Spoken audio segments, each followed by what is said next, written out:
La petite main d'Ivan se leva vers la lumière du soleil entrant dans la maison. Depuis combien de temps attendais-je cet instant? Enfin il est arrivé. Ses yeux bleus contemplèrent rêveusement le plafond inconnu tandis qu'une chaleur étrangère caressait sa peau. Ivan rêva avec enthousiasme de belle guerrière, de possession d'un corps, de téléportation ou de réincarnation dans un autre monde, peu importe laquelle, j'ai réussi. Auparavant, sur Terre où vivait Kim Sun-woo, une lumière éblouissante avait jailli, et ce citoyen de la République de Corée préparait cet instant depuis très longtemps. Dans sa chambre, il manipulait habilement son ordinateur, rassemblant tous les livres, romans, bandes dessinées en ligne et jeux qu'il avait lus ou auxquels il avait joué. Les mains de Kim Sun-woo frappaient rapidement son clavier mécanique, remplissant la petite pièce de cliquetis pour chaque œuvre qu'il aimait. Il rédigeait rapidement de longs commentaires, laissant même une critique de 5700 caractères. Kim Sun-woo gardait un visage extrêmement sérieux sous la lumière bleue de l'écran, rédigeant chaque jour sans relâche des analyses différentes, rigoureuses et minutieuses. Il commentait chaque personnage, l'intrigue et l'univers, puis Kim Sun-woo analysait sérieusement les autres éléments de l'histoire, jusqu'au schéma des relations entre personnages. Il connaissait même par cœur l'emplacement des récompenses cachées et des reliques, avant de finir par commenter le style d'écriture de l'œuvre, bien entendu, la plupart du temps. Sous les critiques de livres de Kim Sun-woo, les réactions étaient loin d'être élogieuses, suscitant la colère des auteurs et des fans avec 992 commentaires au total, jusqu'à ce qu'ils soient collectivement insultés et bloqués dans toutes les communautés en ligne. À cet instant, une lumière blanche l'emporta loin de la terre et sa conscience se transmit dans les yeux bleus d'Ivan. Il avait enfin réussi à posséder un corps dans un autre monde. Il se trouvait parmi de simples maisons construites en bois et en paille, voyons voir. Ivan se redressa et se pinça rêveusement la joue pour vérifier son identité. Il semblait avoir 4 ou 5 ans, alors pourquoi ne pas vérifier ses caractéristiques? Après réflexion, il tendit la main devant lui et prononça à voix haute la commande dont il se souvenait pour confirmer une dernière fois, fenêtre d'état. Après plusieurs secondes d'attente, Ivan ne vit toujours absolument rien apparaître. Embarrassé, il retira sa main et prit un air pensif. Alors ce n'est pas une régression classique, mais ce n'est pas grave. Une seconde plus tard, Ivan retrouva toute sa confiance, sourit et se fia à sa mémoire extraordinaire, car parmi les œuvres qu'il avait critiquées, beaucoup n'avaient aucune fenêtre d'état, et de toute façon le temps et les capacités nécessaires pour dominer cet autre monde étaient de son côté. Vêtu d'un habit beaucoup trop large, il sortit de la maison rudimentaire avec détermination en se demandant s'il devait commencer par fabriquer quelque chose qui lui rapporterait une fortune. Le temps passa rapidement pour Ivan après son arrivée. Dans la cour de la maison d'Ivan résonnaient les voix d'adultes et d'enfants travaillant ensemble, tandis que Kim Sun-woo comprenait que ce corps portait désormais le nom d'Ivan. Il apporta soigneusement un panier rempli de pommes de terre à sa mère tandis que son père retournait la terre avec une houe. Ses parents étaient des paysans métayers qui ignoraient même le nom du pays et, analphabètes, ne savaient pas lire. Peu après, Ivan tenta de produire des bulles avec un gros morceau de pierre mais finit par se faire peur lui-même, croyant réaliser une grande innovation en fabriquant du savon. Il échoua lamentablement. Il reçut même une douloureuse fessée pour avoir gaspillé de l'eau, avant de découvrir qu'en réalité le savon existait déjà dans ce monde. Beaucoup de temps passa depuis qu'Ivan avait pris possession du corps de cet enfant. Des journaux étaient éparpillés le long de la grande rue de la paisible bourgade qu'il traversait, et lorsqu'il alla acheter des œufs pour sa mère, ils attirèrent son attention. Ivan fut assez surpris en les lisant, car si cette société pouvait imprimer des journaux et les distribuer jusque dans une campagne aussi reculée, elle n'était certainement pas médiévale. Alors quel était donc cet endroit? Tenant une longue plume à encre, il barra une à une les lignes écrites sur une feuille, et ce jour-là presque toutes les œuvres candidates à sa possession furent éliminées. Le temps écoulé depuis l'apparition d'Ivan continua peu à peu de s'allonger. Il recueillit encore quelques informations sur ce nouveau monde après sa possession, jusqu'à ce que Kim Sun-woo découvre enfin le nom du pays où il vivait et celui de son roi. Une flamme dévora aussitôt la liste qu'Ivan avait rédigée grâce à sa mémoire extraordinaire, puis il déchira les quelques pages restantes des œuvres candidates à sa possession et les jeta au feu. Cette ville chaleureuse et paisible renforça pourtant ses doutes, car il n'avait jamais entendu parler de ce pays, de son souverain ni même des nations voisines. Ivan resta devant le feu consumant lentement les feuilles, sa faible lueur éclairant son visage sérieux, car plutôt que de savoir dans quelle œuvre il avait été transporté, sa plus grande question était désormais de découvrir dans quel genre de monde il se trouvait. Mais ensuite, le temps écoulé depuis son arrivée continua encore de s'allonger. 3 monstres à l'apparence étrange et féroce apparurent soudain dans le monde où vivait Ivan. Soudain, le roi démon descendit dans ce monde. Dans le petit village retentit la voix rassurante d'un homme donnant ses dernières consignes. Ne vous inquiétez pas et attendez-moi avec Ivan. 2 soldats en uniforme emmenèrent froidement le père inquiet d'Ivan hors de la maison, le père de Kim Sun-woo, non, celui d'Ivan, en promettant qu'il reviendrait. Il ne resta que lui et la femme aux cheveux orange pour regarder les 3 hommes s'éloigner, son père ayant été réquisitionné par les officiers recruteurs pour partir au front. Les yeux bleus et sérieux d'Ivan exprimèrent alors irritation et mécontentement, et dès cet instant la personnalité de Kim Sun-woo commença à se déformer. Quelques années passèrent encore, et il continua de vivre dans ce nouveau monde après sa transmigration. Ivan resta calmement auprès de sa mère,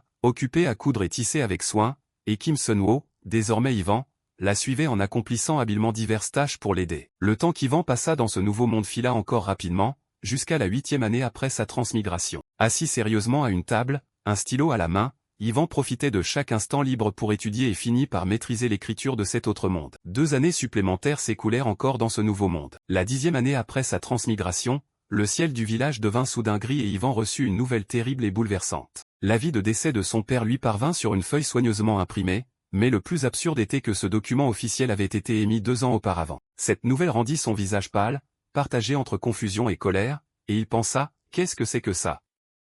Je ne comprends vraiment plus rien, ce monde serait-il une simulation tactique? Yvan fronça les sourcils et réfléchit avec frustration, c'est clairement un autre monde, mais il possède des armes à poudre et des machines à vapeur, tandis que chevaliers, magiciens, rois démoniaques et autres races se livrent une guerre totale, alors dans ce cas. Mais de légers bruits attirèrent soudain son attention et Yvan releva la tête, toujours profondément troublé. Il regarda la femme souffrante qui tremblait de tout son corps en couvrant sa bouche pour retenir ses sanglots et murmura, « Maman ». Yvan la vit pleurer le visage entre les mains et sa voix trembla d'émotion, comment cela a-t-il pu arriver? Ne sachant que faire d'autre, il tenta doucement de consoler cette femme dévastée, « Ne vous inquiétez pas, mère », puis le lendemain, Yvan se tint devant la gare et suivit une colonne de soldats, ayant décidé de s'engager dans l'armée avec seulement ses affaires sur l'épaule. Yvan remit soigneusement son billet aux soldats près de la locomotive, tandis que son salaire annuel de 15 pièces de cuivre devait entièrement être envoyé au nom de sa mère. Il monta ensuite dans le train avec les autres et resta penché, plongé dans ses pensées, non par piété filiale mais par compassion pour cette femme qui sacrifiait toute sa vie pour lui. Ses sourcils se froncèrent avec sérieux et détermination,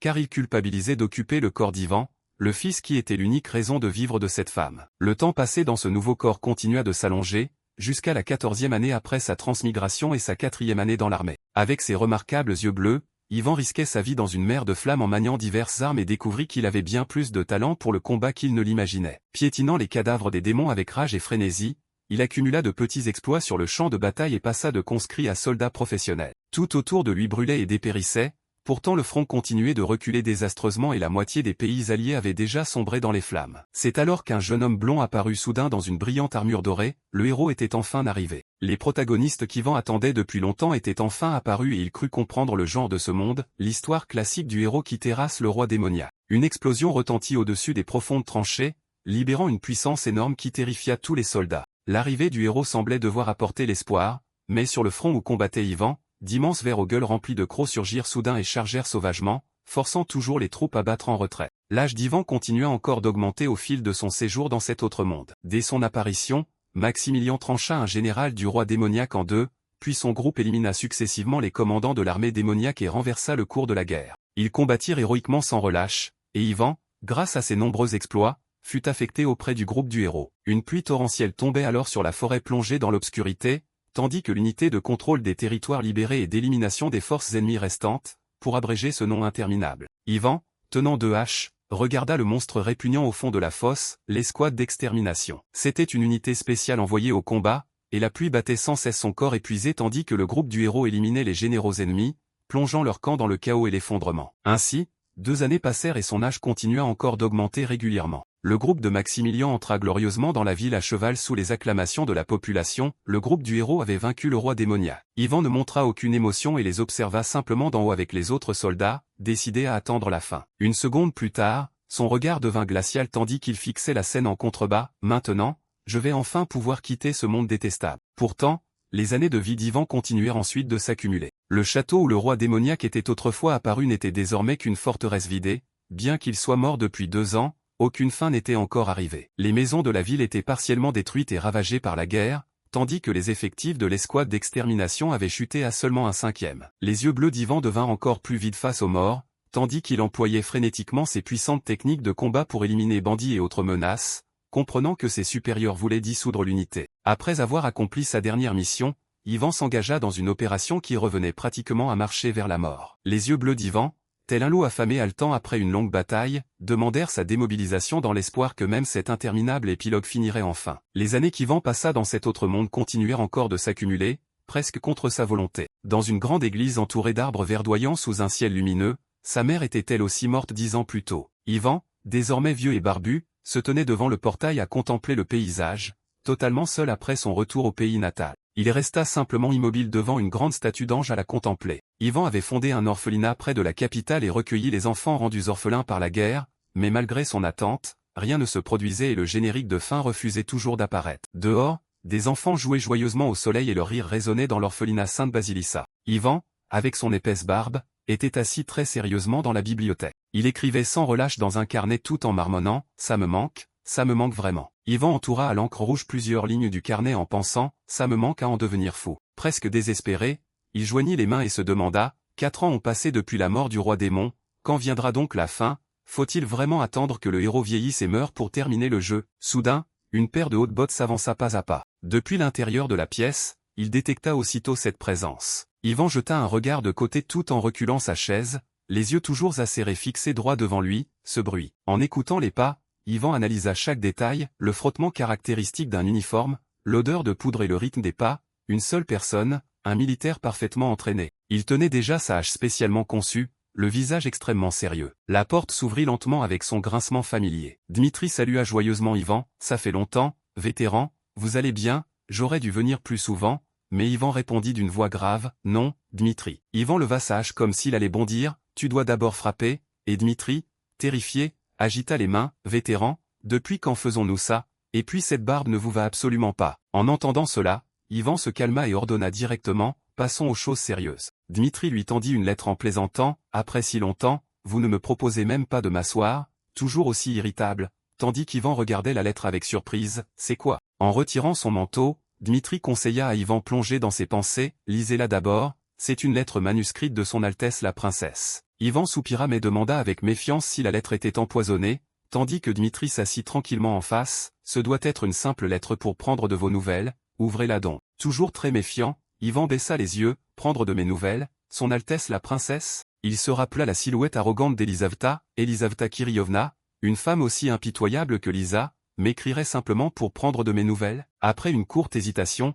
il demanda, « La situation semble assez difficile » et Dmitri soupira, terriblement, « L'administration militaire réclame chaque jour le retrait des troupes. » Assis face à face, ils discutèrent de la situation, son Altesse le prince héritier Alexandre veut même diviser le pays en 5 morceaux pour les vendre. L'atmosphère devint progressivement pesante autour d'eux, tandis que son Altesse le grand roi restait silencieux sans prononcer un mot. Dmitri retrouva soudain son enthousiasme et raconta à Yvan, mais justement à ce moment-là, boum, l'université internationale, la plus prestigieuse de la Fédération des Royaumes, a été fondée en pleine guerre. Dmitri poursuivit avec enthousiasme en lui parlant de cette immense école, Université Saint-Ivansk. Savez-vous qui y est arrivé cette année comme nouveaux étudiants et enseignants? Il répondit lui-même en évoquant une jeune fille blonde ressemblant quelque peu à Maximilien, Isabelle. Puis apparut un jeune homme héroïque tenant une longue lance, Oscar. La troisième était une elfe tenant un bâton magique, Elphira. La quatrième était une courageuse jeune fille rousse armée d'une énorme hache, Hésiodus. La cinquième était une mystérieuse jeune fille très agile tenant une petite lame dans chaque main, Lucia. Enfin apparut le doux visage de la sainte du groupe des héros, les enfants des héros ayant vaincu le roi démon,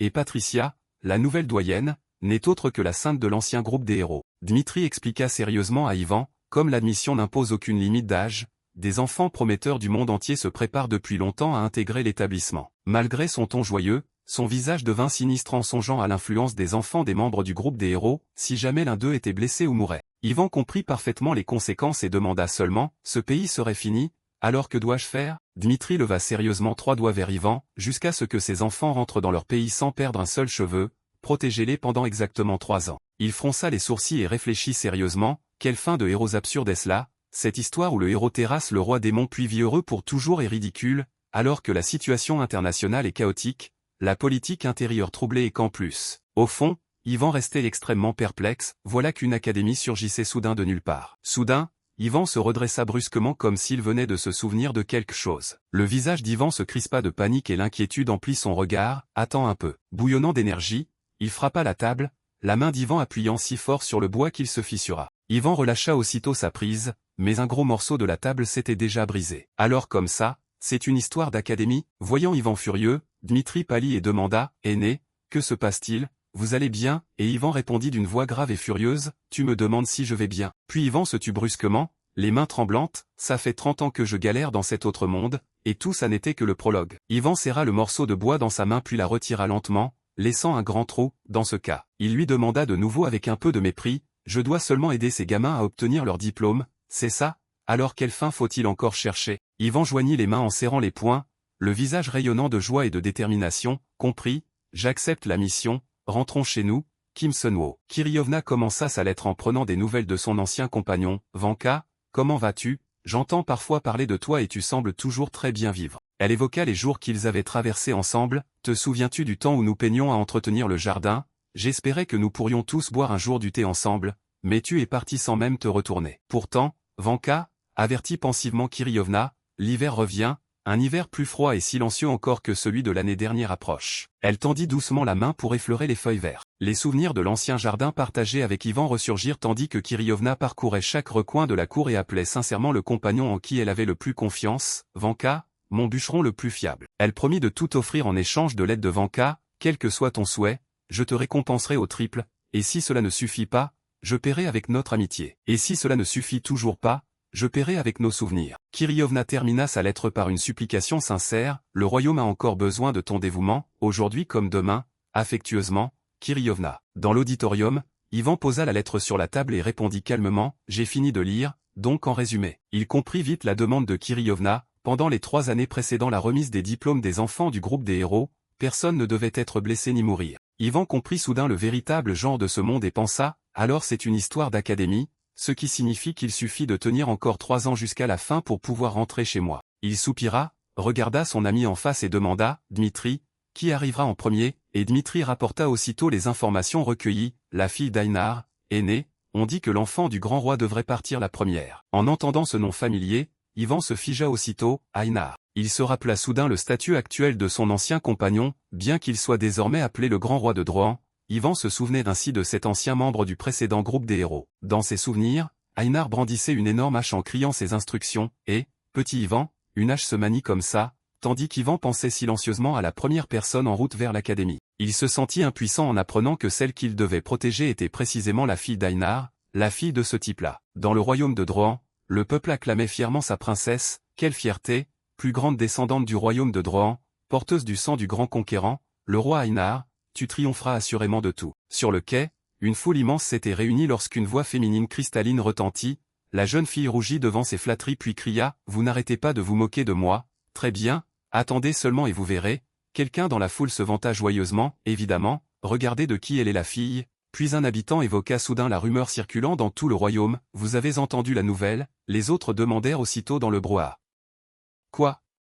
Quoi? Avant qu'il ne s'approche mystérieusement pour révéler, on raconte qu'elle part conquérir tout un orchestre symphonique. Depuis le navire, une jeune fille aux cheveux rouges briques, serrant un étui d'instruments contre elle, arriva en criant, qu'est-ce qu'il a? L'orchestre symphonique, cette personne était Ezidi, fille aînée du guerrier berserker Einar. Elle renifla froidement et déclara avec assurance devant ceux venus lui dire adieu, ouvrez bien les yeux et regardez jusqu'où j'irai, tandis que le système enregistrait son nom, Ezidi, fille aînée, admise au département instrumental du conservatoire de l'université Saint-Ivansk. Le train qui l'attendait traversa le pont au milieu des montagnes enneigées et glaciales, tandis que l'ordre des chevaliers fit ses adieux à Ezidi lors d'une cérémonie grandiose, puis 2 jours plus tard, le train. Un accident survint soudain, le train filant parmi des gerbes d'étincelles rouges, le train a déraillé, il va se renverser. Changement de scène, Dmitri fut stupéfait par l'affirmation catégorique d'Yvan, quoi, une attaque terroriste contre un train comme ça, vous en êtes certain? Et Yvan confirma sans hésiter, oui, pourquoi? La pièce s'assombrit progressivement tandis qu'il donna calmement une raison incompréhensible pour Dmitri, parce que c'est une histoire d'académie. Yvan se remémora les règles familières des récits héroïques, dans ce genre d'histoire, le héros et ses compagnons terrassent le roi démon. Il continua d'énumérer les événements presque inévitables, l'un des proches subordonnés finira par rejoindre le camp du héros. Puis vient la conclusion familière des récits héroïques, au terme du voyage, le monde retrouve la paix, et Yvan savait que toute histoire obéissait à ses propres règles. Ces formules sont appelées des clichés, de même, chaque genre possède ses conventions, tandis que la lettre se consumait dans les flammes et qu'il se remémorait les événements d'il y a 30 ans. 30 ans plus tôt, Yvan tenta de fouiller ses souvenirs enfouis et se rappela le contenu du dossier qui avait été brûlé. Dans sa mémoire, le lieu de l'incident apparut clairement, la gare d'Igorevitch, où devait avoir lieu l'attentat contre le train des nouveaux étudiants. Yvan se trouvait à la gare, un journal à la main, enquêtant discrètement, certain que l'attentat était inévitable. Il regarda sa montre et comprit que ce qui l'attendait allait bientôt arriver, il était 9 heures et le train transportant la princesse Ezidi allait entrer en gare. Yvan observa toute la gare et estima où l'ennemi frapperait, si quelqu'un visait la princesse Ezidi,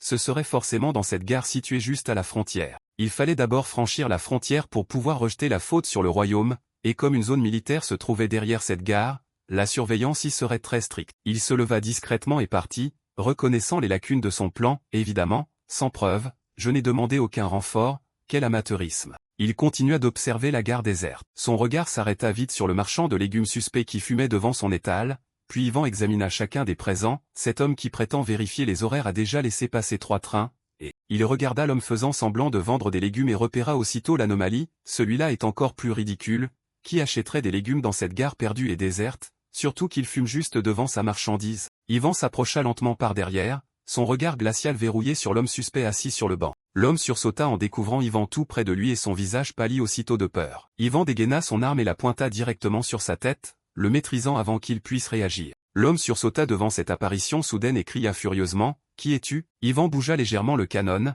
s'approcha aussitôt et ordonna froidement, « Silence ». Un complice plus loin remarqua la situation anormale et cria, « Attends, qu'est-ce que tu fais là-bas » Arrête. Yvan observa calmement sa réaction et réfléchit, « Ridicule, sous cet angle mon pistolet était caché et il n'aurait pas dû le voir, mais par précaution, vérifions une dernière fois. » Il pointa son arme droit sur lui et demanda froidement, « À qui va ta loyauté » L'homme balbutia devant cette question inattendue d'Yvan, son visage paniqué trahissant aussitôt ses soupçons. « Quoi » Sans lui laisser le temps d'inventer une réponse, Yvan pressa froidement la détente et l'abattit sur place. Le coup de feu pétrifia les autres, tandis que l'homme s'effondrait au sol dans une mare de sang servant d'avertissement. Grâce à leur réaction, Yvan identifia aussitôt tous les hommes présents, ce ne sont ni des renforts ni des agents fidèles à la famille royale, car des agents bien entraînés auraient immédiatement annoncé leur unité au lieu de poser des questions, ils sont donc tous complices. Comprenant que leur identité était découverte, le chef ordonna paniqué, « Merde, tirez, abattez ce type ». Yvan esquiva aisément les balles tel un fauve, ils sont trop amateurs pour appartenir au gouvernement royal de Krasilov.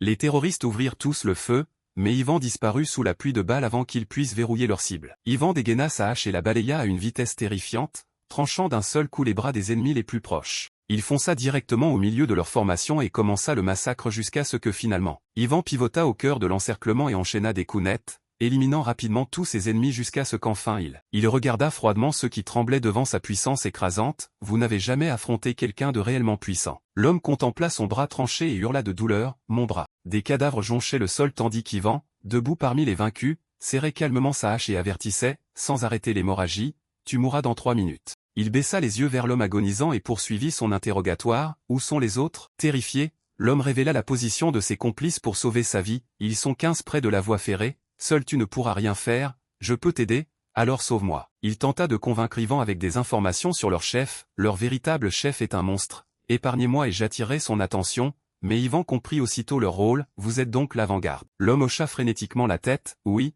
épargnez-moi et je coopérerai, je vous serai très utile. » Mais Yvan ignora ses supplications et demanda, « Sais-tu qui se trouve dans ce train ?» L'homme révéla aussitôt ce qu'il savait, « On m'a dit qu'il transportait des lingots d'or et qu'il s'agissait d'un train commercial envoyé vers le royaume. » Yvan resserra sa prise sur sa hache, tandis que l'homme le regardait avec espoir, « Vous allez m'épargner, n'est-ce pas ? J'ai répondu sincèrement à toutes vos questions. » Yvan réfuta froidement, « Non, tu as menti » et l'homme pâlit sans comprendre son erreur, « Quoi ? Mais qu'est-ce qui ne va pas ?» Pour éviter toute complication, Yvan concentra toute sa force dans sa hache et l'abattit sur le dernier homme avant qu'il puisse se relever, mettant fin à sa prétendue utilité. La scène passa à l'horloge du quai, qui indiqua rapidement le temps restant, il était désormais 9h53. Yvan essuya calmement le sang sur ses mains et estima le temps nécessaire à un membre de l'unité d'extermination pour nettoyer les cadavres et le sang, 5 minutes. Sur le quai désert, il poursuivit son calcul, le nettoyage finirait à 9h58, laissant encore 2 minutes avant l'arrivée du train. Après avoir nettoyé les lieux, Yvan resta froidement debout parmi les feuilles volantes, aussi calme que si aucun combat n'avait eu lieu, largement le temps. Au palais royal,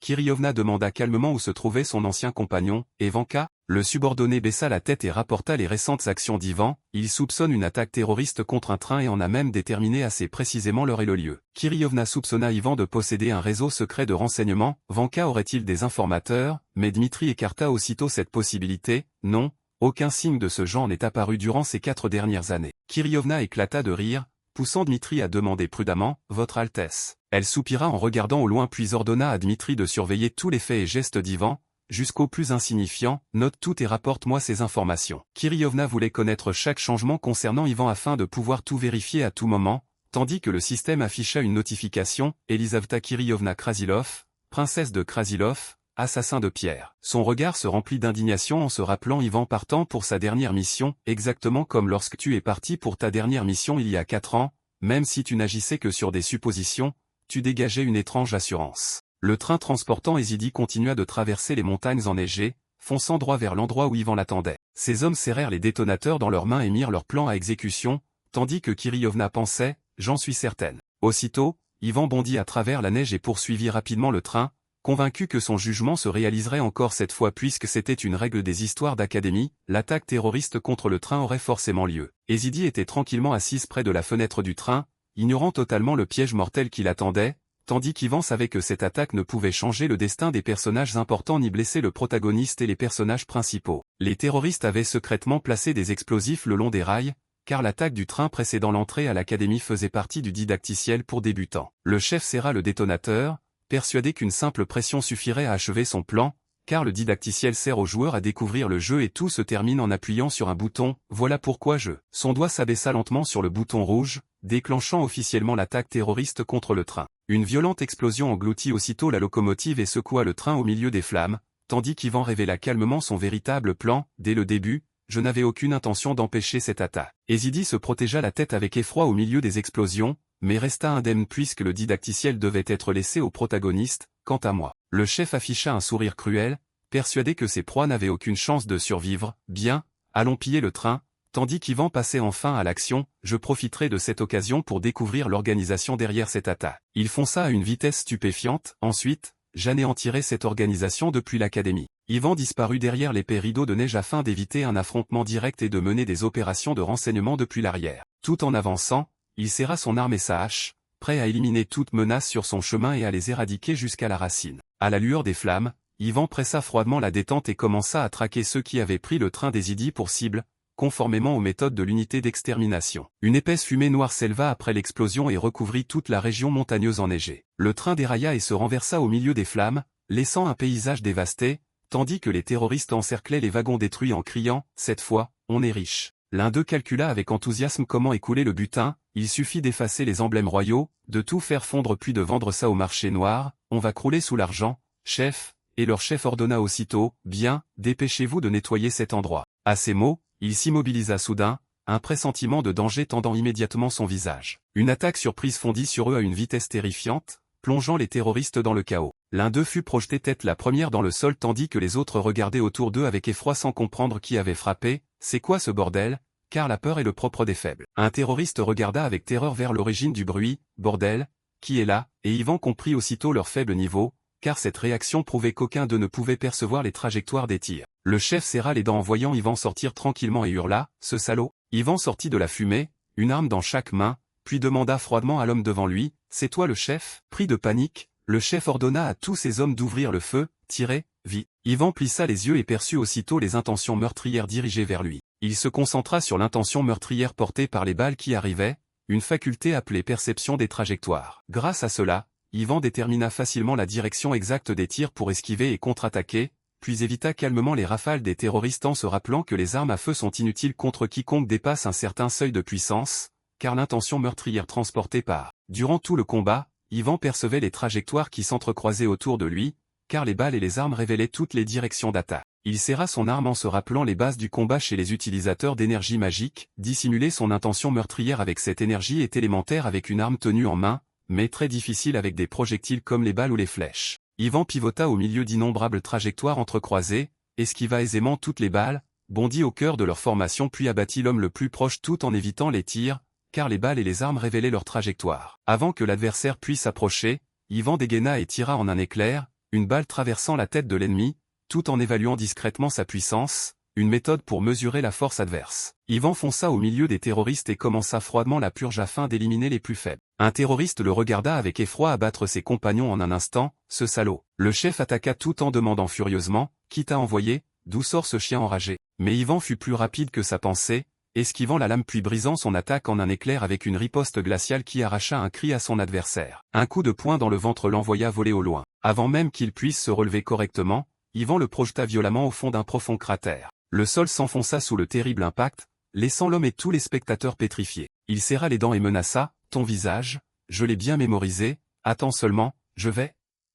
Mais Yvan l'interrompit froidement, tu as donc une bonne mémoire des visages. Yvan ressortit l'arme préparée à l'avance avec un sourire inquiétant pour le chef, alors tant mieux. Yvan comprit la véritable identité de celui qui lui faisait face, ce type doit être le chef de la phase d'initiation. Puisqu'il était finalement destiné au protagoniste, Yvan n'avait aucune intention de le tuer, cependant, il épargna le chef afin de lui soutirer toutes ces informations, répond immédiatement, car si tu hésites, je connais d'innombrables moyens de faire souffrir sans laisser de séquelles permanentes. Avant de quitter le palais, Hésidi avertit sérieusement son père qui voulait secrètement la suivre pour la protéger. « Non, père, vous ne devez absolument pas me suivre, même s'il existe la moindre possibilité. » Elle annonça fermement les conséquences si elle découvrait Einar derrière elle. « Si je vous surprends à me suivre, je renierai mon père. » En regardant sa fille s'éloigner, Einar resta stupéfait par son avertissement catégorique. Hésidi veut donc dire, soudain éclairé, il trouva rapidement une faille dans ses paroles, il suffit simplement de ne pas nous faire découvrir. Einar convoqua secrètement les guerriers les plus fiables de Drohan, voilà pourquoi je vous ai tous réunis ici. Il regarda autour de lui et chercha à voix haute quelqu'un capable de protéger secrètement sa fille, lequel d'entre vous peut protéger Hésidi sans jamais être découvert? Un guerrier s'avança aussitôt avec confiance, ici même, mon frère, mais Hésidi apparut soudain derrière eux et tout le groupe se figea. Qui sont tous ces gens? Ces guerriers qui avaient jadis terrifié d'innombrables ennemis étaient des combattants sanguinaires, désormais reconnus comme frères par leur seigneur, et Einar possédait beaucoup de frères ainsi. Il comprit vite que même un déguisement ne tromperait pas sa fille, mais Hésidi connaît déjà tous vos visages, même déguisés dans le train, elle vous reconnaîtra immédiatement. Alors, Einar proposa aussitôt une solution qui stupéfia tous les guerriers, lequel d'entre vous peut poursuivre le train avec ses propres jambes? Ces guerriers s'avancèrent tous sans réclamer aucune récompense, nous sommes ici, mon frère, n'offrant que leur loyauté inébranlable. Ces hommes absolument fidèles à Einar étaient connus à Drohan sous le nom de garde personnel de la maison. Einar contempla ses frères avec satisfaction avant de confier une mission encore plus importante. Bien, parfait, maintenant l'un de vous doit entrer à l'université Saint-Ivansk pour protéger notre Hésidi, alors parmi vous, il regarda autour de lui et posa une question qui fit aussitôt disparaître leur ardeur, que ceux qui ont confiance en leurs examens écrits lèvent la main. Au milieu des murmures, aucun bras ne se leva avec assurance, car les gardes personnels reculèrent devant une épreuve pire qu'un champ de bataille, ridicule, un examen écrit, je préfère encore mourir. Alors que personne n'osait avancer, Mor Eriksson accepta soudain la mission. Je vais essayer, monseigneur, déclara-t-il tandis que son identité apparaissait, Mor Eriksson, garde personnel de la maison. Tous tapèrent sur l'épaule de Mor Eriksson et encouragèrent leur frère avec enthousiasme, ne t'inquiète pas, mon frère, même si leur examen est difficile, à quel point peut-il vraiment l'être? Einar décida aussitôt de son avenir d'une seule phrase, très bien, avance, mon frère, désormais tu seras un nouvel étudiant du département d'éducation physique. Mor Eriksson accepta sérieusement l'ordre et jura de protéger Hésidi au prix de sa vie, compris, monseigneur, je protégerai Hésidi de ma propre vie. Mor Eriksson exécutait l'ordre d'Einar depuis 2 mois, étant précisément l'homme qui s'était secrètement infiltré dans l'académie. Contrairement aux inquiétudes de tous, il réussit brillamment l'examen d'entrée contre toute attente et fut admis au département d'éducation physique. Cependant, les résultats de Mor Eriksson à l'épreuve écrite n'avaient rien de glorieux puisqu'il avait seulement obtenu la note minimale nécessaire. Plusieurs examinateurs écarquillèrent les yeux devant cette absurdité. Mor Eriksson put entrer grâce à des performances physiques dépassant tous les autres candidats, établissant même un nouveau record à l'épreuve pratique, tandis que les examinateurs contemplaient stupéfaits sa force surhumaine. C'est vraiment un étudiant, quelles conditions physiques incroyables! Car cette puissance exceptionnelle faisait la fierté des guerriers fidèles à Einar, et il était un garde personnel de la maison. L'histoire de Mor Eriksson commença par une froide journée d'hiver, lorsqu'en janvier il poursuivit le train à pied pendant 2 jours et 2 nuits sans repos ni sommeil. Il était désormais un nouvel étudiant du département d'éducation physique. Mor Eriksson courait en appelant anxieusement Hésidi, « Hésidi, attends-moi, quel salaud ose toucher à ma nièce ?» L'intérieur du train était imprégné d'une odeur de cadavre mêlée aux cendres encore fumantes. Hésidi, désorienté, tenta de se relever, s'appuya contre la paroi et halta. Qu'est-ce qui se passe? Elle commença à avoir des soupçons, ne me dites pas que ce sont des voleurs. En y repensant, Hésidi réalisa avec inquiétude qu'elle n'avait aucun protecteur. Qu'est-ce que je vais faire? J'ai menacé de renier quiconque me suivrait et maintenant je n'ai même pas un garde avec moi. Soudain, elle poussa un cri de joie en voyant que son instrument était encore intact. Hésidi serra son précieux instrument contre elle et soupira de soulagement. Quel soulagement, Kanji, j'avais peur que tu sois abîmé. Soudain, un bruit étrange venant de l'extérieur lui fit ouvrir de grands yeux effrayés. Sans avertissement, la porte du train explosa, arrachant un cri de terreur à Hésidi. La fumée se dissipa peu à peu, révélant un groupe d'hommes faisant irruption. Les bras de la jeune fille se mirent à trembler légèrement. Un terroriste aperçut Hésidi caché non loin et sourit sournoisement. Voyons qui nous avons là, tandis que ces hommes la dévisageaient avidement. C'est quoi ça? Une fille? Le chef terroriste, désespéré par l'interrogatoire d'Ivan, supplia qu'on le libère. Tuez-moi. Ivan continua calmement à le soigner. Ne t'inquiète pas, tu ne mourras certainement pas, mais l'homme agrippa sa jambe et supplia douloureusement, tuez-moi. Yvan serra sa hache ensanglantée, embarrassé par cette supplication désespérée, ne dit pas des choses aussi effrayantes. Une cruauté jamais vue auparavant apparut dans son regard. Petrovitch se débattit de douleur lorsqu'Ivan versa un médicament sur sa blessure, arrêtez, n'en mettez plus, faites tout ce que vous voulez sauf ça. Il hurla de douleur tandis que sa blessure était progressivement rongée, et Ivan se rappela une ancienne question, qu'est-ce que les soldats du front détestent le plus, avec diverses réponses comme les rations, les aînés, les officiers, l'ennemi. Petrovitch endura atrocement le médicament pénétrant sa blessure, c'était un remède régénérateur, et ceux qui avaient déjà connu cette douleur la comprenaient mieux que quiconque. À l'hôpital, un hurlement retentit, je préfère encore que vous me coupiez le bras. L'infirmière tenta de le calmer, ne dites pas des choses aussi effrayantes, si nous laissons votre état empirer, nous devrons vraiment vous amputer, monsieur Petrovitch, votre corps est un trésor national. Petrovitch s'indigna d'être traité comme un cobaye vivant, qui traite un trésor de cette façon. Ivan se rappela la première fois où il avait subi cet horrible médicament dans sa jeunesse, alors qu'il manquait encore d'expérience, l'infirmière continuant d'en verser sur sa blessure en l'encourageant doucement, allez, supportez encore une fois et dites-moi si ça fait mal, et depuis ce traitement infernal, il avait toujours évité d'être trop gravement blessé. Ce maudit médicament vous faisait subir d'un seul coup toute la douleur d'une lente guérison, un peu comme le médicament Herbocet de Corée. Après avoir lui-même vérifié son efficacité, Ivan lui trouva une autre utilisation, c'est incroyable, et ses compagnons de l'unité d'extermination ne purent contenir leur admiration. Il guérissait sans cesse les blessures avant de reprendre l'interrogatoire du chef, alternant soins médicamenteux, torture puis nouveaux soins, c'était vraiment. Le chef s'effondra complètement et supplia, je ne sais vraiment rien de plus, je vous en prie, tuez-moi. Face à cette méthode capable de faire avouer n'importe quel prisonnier, un véritable sérum de vérité. Ivan refusa sa demande de mourir et continua à lui verser du médicament comme s'il arrosait une plante. Non, tu dois vivre, ce type est probablement le chef du didacticiel, aucune raison de le tuer. Ivan ramena gentiment le chef vivant jusqu'au train, c'est justement pourquoi j'ai eu la bonté de le transporter jusqu'ici, mais puisqu'il ne se souvient même pas de celui qui a ordonné cette attaque terroriste, ce type n'est certainement qu'un simple sous-fifre. Ivan supposa que quelqu'un avait utilisé de la magie pour dissimuler les souvenirs du chef, aurait-on placé sur lui un sort d'altération cognitive. Soudain, il sentit un objet foncer vers lui à une vitesse terrifiante, une trajectoire d'attaque. Ivan se concentra pour déterminer la cible du projectile, où vise-t-il, entre mes yeux? Non, il réalisa que le rocher était assez gros pour lui broyer entièrement la tête, c'est tout mon visage. Quelle violence, pensa-t-il en parvenant difficilement à incliner son corps pour l'esquiver. Ivan savait qu'utiliser son arme à feu pour riposter contre une telle puissance serait totalement inutile, même tirer en retour ne servirait à rien. Il évalua sérieusement la puissance de celui qui venait de lancer le rocher, lancer une pierre avec une telle force signifie qu'il est bien plus puissant que prévu. Une énorme explosion retentit dans toute la région. Une épaisse fumée noire enveloppa complètement Ivan. Il estima que son adversaire était assez expérimenté pour percevoir l'intention meurtrière et les trajectoires d'attaque, ce qui permettait de supposer qu'il connaissait lui aussi cette faculté. Ivan regarda dans la direction d'où venait le rocher puis lança froidement, « Montre-toi ». Des pas lourds chargés d'une intention meurtrière résonnèrent lentement. Mort Erickson sortit de l'ombre avec une aura oppressante, « Tu sembles plutôt compétent », tandis qu'Ivan recula en brandissant sa hache pour se défendre et que l'homme ricana, cependant. Chargé d'une mission par le roi, Mort Erickson apparut furieux que sa nièce ait été maltraitée, osait toucher un seul cheveu de ma nièce. Quelle stupidité malgré tes véritables capacités. Ivan renifla froidement et fonça sur lui, je me suis trompé, ce type n'est pas le chef de l'initiation, mais le neveu du chef. Il saisit fermement son arme à deux mains. Avant le combat, Ivan avertit froidement Mort Erickson, pour ton propre bien, tu ferais mieux de comprendre une chose, derrière tout cet attentat, cet homme est le véritable chef. Mort Erickson brandit férocement sa hache droit devant lui. Ivan esquiva agilement son attaque. Ivan fut surpris par la puissance terrifiante de Mort Erickson, c'est étrange. Ce type est beaucoup trop puissant. Ivan fit tournoyer plusieurs fois son arme entre ses mains. Il contre-attaqua rapidement les assauts destructeurs de son adversaire, j'étais pourtant certain que c'était la phase d'initiation, aurais-je mal anticipé? Mort Erickson réagit avec agilité et prit rapidement l'avantage, tandis qu'Ivan esquiva de justesse, comment un simple pillard peut-il posséder de telles compétences?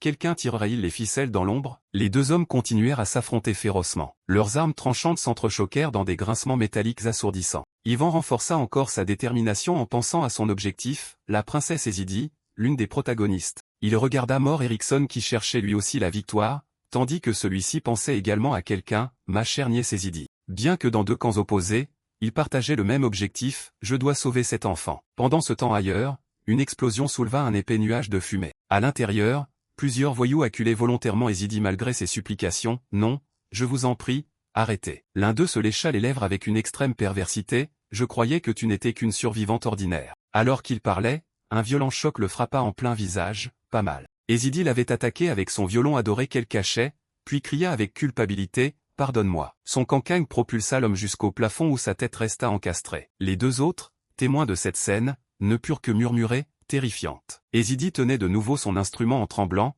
deux traînées de larmes coulant sur ses joues, bande de. Elle pleurait en réalité pour son instrument, « Vous avez blessé mon cancang, mon violon de 2 ans, bande de fous ». Dehors, Ivan se rappela certaines informations sur elle, la princesse Ezidi ressemble beaucoup à sa mère, mais son père est le redoutable guerrier Einar. Ezidi sanglota en faisant l'éloge de son instrument, « Cancang, tu as été un merveilleux instrument ». Ivan fut lui aussi légèrement surpris, tandis que les voyous, terrorisés par l'attaque précédente d'Ezidi, criaient « Merde, fuyez vite, chef ». La jeune fille leva de nouveau son violon bien haut. Ezidi courut vers les voyous en criant le nom de son instrument comme pour lui rendre hommage, « Cancang ». Son regard débordait désormais d'intentions meurtrières, « Je te vengerai », et ce fut précisément ainsi que naquit la plus puissante étudiante en musique du monde. Le combat d'Ivan n'était toujours pas terminé lorsqu'un cri de détresse se rapprocha soudain, « Sauvez-moi ». Un autre voyou fut projeté dans les airs sous les cris affolés de ses compagnons. « Cette femme est folle, fuyez ». Ivan et Mort Eriksson, attirés par ce tumulte, cessèrent momentanément de combattre, puis Ivan interpella anxieusement les voyous en fuite, « Attendez, qu'est-il arrivé à la fille rousse ? Ezidi va bien ?» Tandis que Mort Eriksson demanda lui aussi, « Ma nièce va bien ?» Tous deux comprirent alors qu'ils poursuivaient le même objectif. Ivan quitta le combat et demanda précisément à l'homme, « Cette personne avec la potion de récupération tout à l'heure, ce n'était pas votre nièce ?» Le système apparut aussitôt, troisième cliché narratif, une attaque de train dans une histoire scolaire ne peut jamais tuer le protagoniste, car un allié apparaîtra forcément pour l'aider, et Ivan comprit enfin en lâchant un léger « Ah ». Il confirma que cet homme était bien le protecteur d'Ezidi, puis Mort Eriksson, enfin calmé, demanda « Attends, tu n'es pas de mèche avec ces types ?» Ivan nia aussitôt, « Je ne sais pas pourquoi vous avez cru ça », et Mort Eriksson expliqua ses soupçons, « Tu versais pourtant un remède régénérateur sur ce salaud à l'instant. » Ivan se rappela que c'était une méthode d'interrogatoire de l'unité d'extermination et qu'on l'avait autrefois réprimandé, « Tu es fou, qui utilise un remède comme ça ?» Ivan resta silencieux un instant puis expliqua vaguement, « Je devais enquêter sur certaines choses », et Mort Eriksson comprit enfin, « Tu aurais dû le dire dès le début. » Puis il porta rapidement son attention ailleurs. Mort Eriksson regarda Ezidi avec colère puis cria son nom, « Ezidi ». Il s'empressa de vérifier son état, « Ma nièce, tu es saine et sauve », et elle reconnut aussitôt Mort Eriksson, « Mon oncle ». Ivan les observa simplement en silence, « J'ai repéré la cible, Ezidi, il y a 7 ans. » L'image d'Ezidi et sa voix enfantine lui revint en mémoire, « Tonton », et il se rappela qu'elle n'était alors qu'une enfant, mais qu'elle se souvenait probablement encore de lui. Voyant leur retrouvaille, Ivan confirma que la cible était en sécurité et que son protecteur pouvait l'escorter jusqu'à l'académie. « Si mon identité est découverte ici, ça deviendra gênant. » Ezidi remarqua alors l'endroit où il se tenait. Mais il n'y avait plus personne hormis quelques voyous, alors elle demanda, « Mon oncle, il n'y avait pas quelqu'un ici à l'instant ?» tandis qu'Ivan était déjà parti, jugeant qu'il était temps de se retirer. Mort Eriksson regarda lui aussi silencieusement dans cette direction. Il repensa au combat précédent et raisonna, « Ce style de combat ressemble exactement à celui des forces spéciales de Krasilov. » En analysant ses mouvements, il pensa, « Je trouvais sa façon de manier la hache familière, elle ressemble beaucoup à la technique de hache de mon frère aîné Einar. » Mort Eriksson pensa alors à un nom correspondant à tous ces critères, s'il a appris la hache auprès d'Einar, il ne peut s'agir que d'une seule personne, le candidat héros Ivan Petrovitch. Mort Eriksson se frotta le menton puis demanda à Ezidi, « Ezidi, te souviens-tu de quelqu'un nommé Ivan ?» Et elle s'enthousiasma aussitôt, « Oncle Ivan ?»« Oui, bien sûr que je me souviens de lui. » Alors qu'ils marchaient ensemble, Ezidi déclara avec enthousiasme, « C'est quelqu'un de vraiment bien, gentil et super classe », et Mort Eriksson ajouta, « Pour le côté super classe, je ne suis pas certain, mais enfin. » Mort Eriksson évoqua une rumeur, « J'ai entendu dire qu'il était mort il y a 2 ans, et je ne pourrais même pas le reconnaître s'il ne se rasait pas. » Ailleurs, Ivan poussa un léger soupir de soulagement. Adossé au mur et contemplant l'eau, il pensa, « Quelle journée épuisante pour ce que je gagne. » La fille aînée du berserker Einar était arrivée à destination, et un garde d'élite probablement envoyé comme agent de Drohan avait réussi à assurer la sécurité de la cible. Dans un immense château somptueux, la lettre rapportait que la fille aînée du berserker Einar était arrivée à destination, et Ivan approuva, bien. La lettre poursuivait avec d'autres nouvelles, Isabelle, fille du héros Maximilien du royaume de Thalès, partirait durant la première semaine de février, suivie quelques jours plus tard d'Oscar, fils du chevalier Gilles, également depuis Thalès, et Ivan jugea, « Nos relations avec leur pays sont bonnes et la distance courte, inutile de nous inquiéter. » De toute façon, la fille de la magicienne Beolgreen arrivait également en dirigeable. Quant à Lucia, disciple d'Enrique, elle se trouvait déjà dans la capitale. Ivan s'enfonça pensivement dans son fauteuil, « Je ne veux vraiment pas la rencontrer, alors ça m'arrange, et si je règle encore 2 attaques terroristes contre des trains, le didacticiel devrait probablement prendre fin. Après un instant de réflexion, Yvan mordit le capuchon de son stylo pour l'ouvrir. Dans ce cas, ce que je dois faire maintenant, c'est... Il griffonna sur une feuille les plats qu'il voulait manger une fois revenu sur terre, ragoût de kimchi, car Yvan ne pensait plus qu'à cela. Je veux manger une soupe au kimchi, non, quelque chose d'encore meilleur. Il entoura bien visiblement le nom d'un plat, gâteau de riz épicé. Yvan le décrivit minutieusement, surtout pas avec une sauce crémeuse rosée, ni celle des chaînes franchisées, juste les gâteaux de riz vendus devant les écoles. Il baissa légèrement la tête. Je veux tellement rentrer chez moi. Lorsqu'un visage apparut derrière la vitre avec une voix, « Vous comptez encore nous abandonner ?» Yvan se retourna aussitôt vers celle qui venait de parler. Surpris, il demanda, « Depuis quand es-tu là ?» Et Priscilla, 17 ans, pensionnaire de l'orphelinat, répondit joyeusement en entrant, « Depuis que vous avez commencé à marmonner les plats que vous voulez manger, directeur. » Yvan se décala pour l'éviter puis demanda calmement, « Comment es-tu monté jusqu'ici ?» Priscilla expliqua avec assurance, « Je suis en classe de fin d'études et je travaille très sérieusement en cours. » Mais Yvan restait incrédule. On est au 3e étage, se demandant si escalader les murs faisait aussi partie du programme de l'orphelinat Sainte-Vasilisha, où existait un jeu traditionnel très ancien. Yvan et Priscilla sortirent ensemble, et elle s'écria avec enthousiasme, « J'ai gagné, vous le savez, hein ?» Tandis qu'il l'avertit, « La prochaine fois, passe par le couloir, c'est dangereux. » Au loin, près d'un mur, une silhouette observait chacun des mouvements d'Yvan. C'était un groupe d'enfants qui l'espionnait, leur jeu consistant à s'approcher sans être repéré par le directeur, un divertissement extrêmement populaire parmi eux. Un garçon lança violemment une balle de baseball vers Yvan,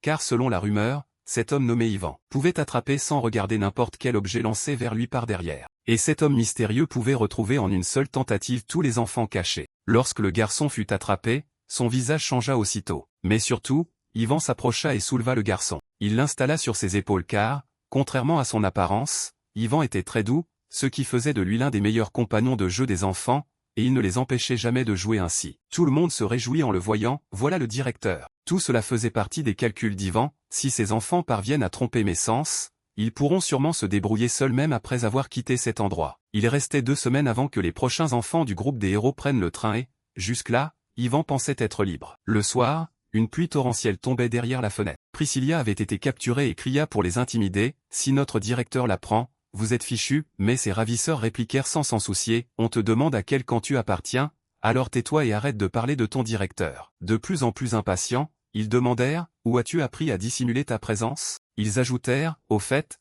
qui est ton directeur ?» Et Priscilla répondit fièrement, « Ivan Petrovitch », avant de leur demander à son tour, « Vous avez déjà entendu parler de lui, pas vrai ?» Tandis que les 2 hommes réfléchissaient à ce nom, Ivan Petrovitch. Puis ils éclatèrent de rire, jamais entendu parler, bien sûr qu'on connaît ce nom. Ils méprisèrent ce nom, Ivan est le prénom le plus répandu à Krasilov et Petrovitch le patronyme le plus courant. À cet instant, une autre voix retentit dehors, « Attendez !» Une femme entra et demanda gravement, « De qui viens-tu de parler ?» Priscilla ne put retenir ses larmes et répondit d'une voix tremblante, « Mon directeur. » Priscilla répéta encore une fois le nom complet d'Ivan, Ivan Petrovitch. Au même moment, les gens de l'orphelinat rapportèrent précipitamment à Ivan, « Directeur, il semble qu'une enfant ait été enlevée, vous vous souvenez de Priscilla ?» Et il répondit, « Je me souviens. » Ivan observa le symbole laissé sur le tissu, une légère croix apparaissant sur les vêtements de Priscilla, c'est l'emblème de l'organisation appartenant à cette femme malveillante. Lui-même s'en inquiéta, « C'est la personne que je souhaite le moins rencontrer, mais je n'ai plus le choix, il va falloir modifier quelque peu mon emploi du temps. » Ivan connaissait parfaitement cet endroit, c'est l'appel d'une ancienne maîtresse, celle que j'ai autrefois servie. Après tout, c'était elle qui avait créé l'unité d'extermination. Quelqu'un ricana légèrement, ce petit vaurien disait pourtant qu'il allait prendre sa retraite. Mais il construit secrètement une unité d'assassinat dans l'ombre, et cette femme était Enrique, la maîtresse des ombres. Ivan se rendit aussitôt sur place, le donjon souterrain des égouts du sud de Frichankaya créé par Enrique se trouve quelque part ici, c'est la seule information dont je dispose, mais, il ne lui fallut même pas 3 heures pour trouver l'endroit, puis il leva légèrement les yeux, c'est la première fois que je le vois de mes propres yeux. Au centre du jardin principal de Frichankaya se dressait un mémorial et plusieurs statues, la statue du héros partant au combat, celle du héros inconnu et celle de la déesse de la victoire. Un jour, après la mort du roi démon et la fin de la guerre, la population paniqua, elle a disparu, la statue du héros inconnu a soudainement disparu. Arracher une statue entière en plein cœur de la capitale, la voler sans subir la moindre conséquence, voilà qui semblait incroyable, mais la raison pour laquelle cela était possible était « Les commémorer est mon droit », déclara Enrique, car elle était membre du groupe des héros. Nous sommes des lames trop aiguisées pour servir en temps de paix, et Ivan supposa que la dissolution de l'unité d'extermination ainsi que le vol de cette statue par Enrique avaient certainement une même raison. Ivan remarqua alors quelque chose d'inhabituel et se demanda, cette autre inscription a-t-elle toujours été gravée sur le mémorial? Plusieurs lignes étaient gravées sur la stèle, même si vos noms sont oubliés, votre gloire demeurera éternellement, au nom de tous ceux qui ne sont pas ici et pour tous ceux qui ne sont pas ici. Puis Ivan lut les noms inscrits sur le mémorial, Elisaveta Kirillovna Krasilov, Enrique Sorej, et Vika. Ivan ferma doucement les yeux et inclina légèrement la tête. Ivan se dit, ne pleure pas ceux qui sont partis avant nous. Après une courte pause, il rouvrit les yeux, car je me tiens moi aussi dans leur rang. À cet instant, plusieurs fissures apparurent sous le sol. Une légère secousse se produisit à l'endroit où se tenait Ivan. Il resta immobile, comme s'il savait déjà ce qui allait arriver. Dans ce cercle, Ivan fut transporté dans une pièce souterraine. Une voix calme retentit en face, alors, tu t'en souviens encore. Sans lever les yeux, Enrique savait déjà qui venait d'apparaître, cela fait 7 ans depuis notre dernière rencontre en personne. Le jeune Ivan faisait face à Enrique Sorej-Vika, connue comme l'assassine de l'ancienne équipe des héros. Ivan se remémora ce passé glorieux, 100 ans auparavant, elle avait trahi et vidé de son sang l'ancien vampire qui l'avait mordu, mettant fin au ravage des vampires dégénérés dans toute la Frichankaya en héroïne, tout en étant elle-même une vampire ayant ôté d'innombrables vies lors de contrats d'assassinat. Elle était aussi l'épée de l'ombre qui avait fondé l'escouade chargée d'éliminer mon maître. Depuis, elle portait le surnom d'Enrique la traîtresse, puis Enrique posa sa tasse, tu n'as même pas encore goûté ton café. Elle plaisanta, tu crains que je l'ai empoisonné?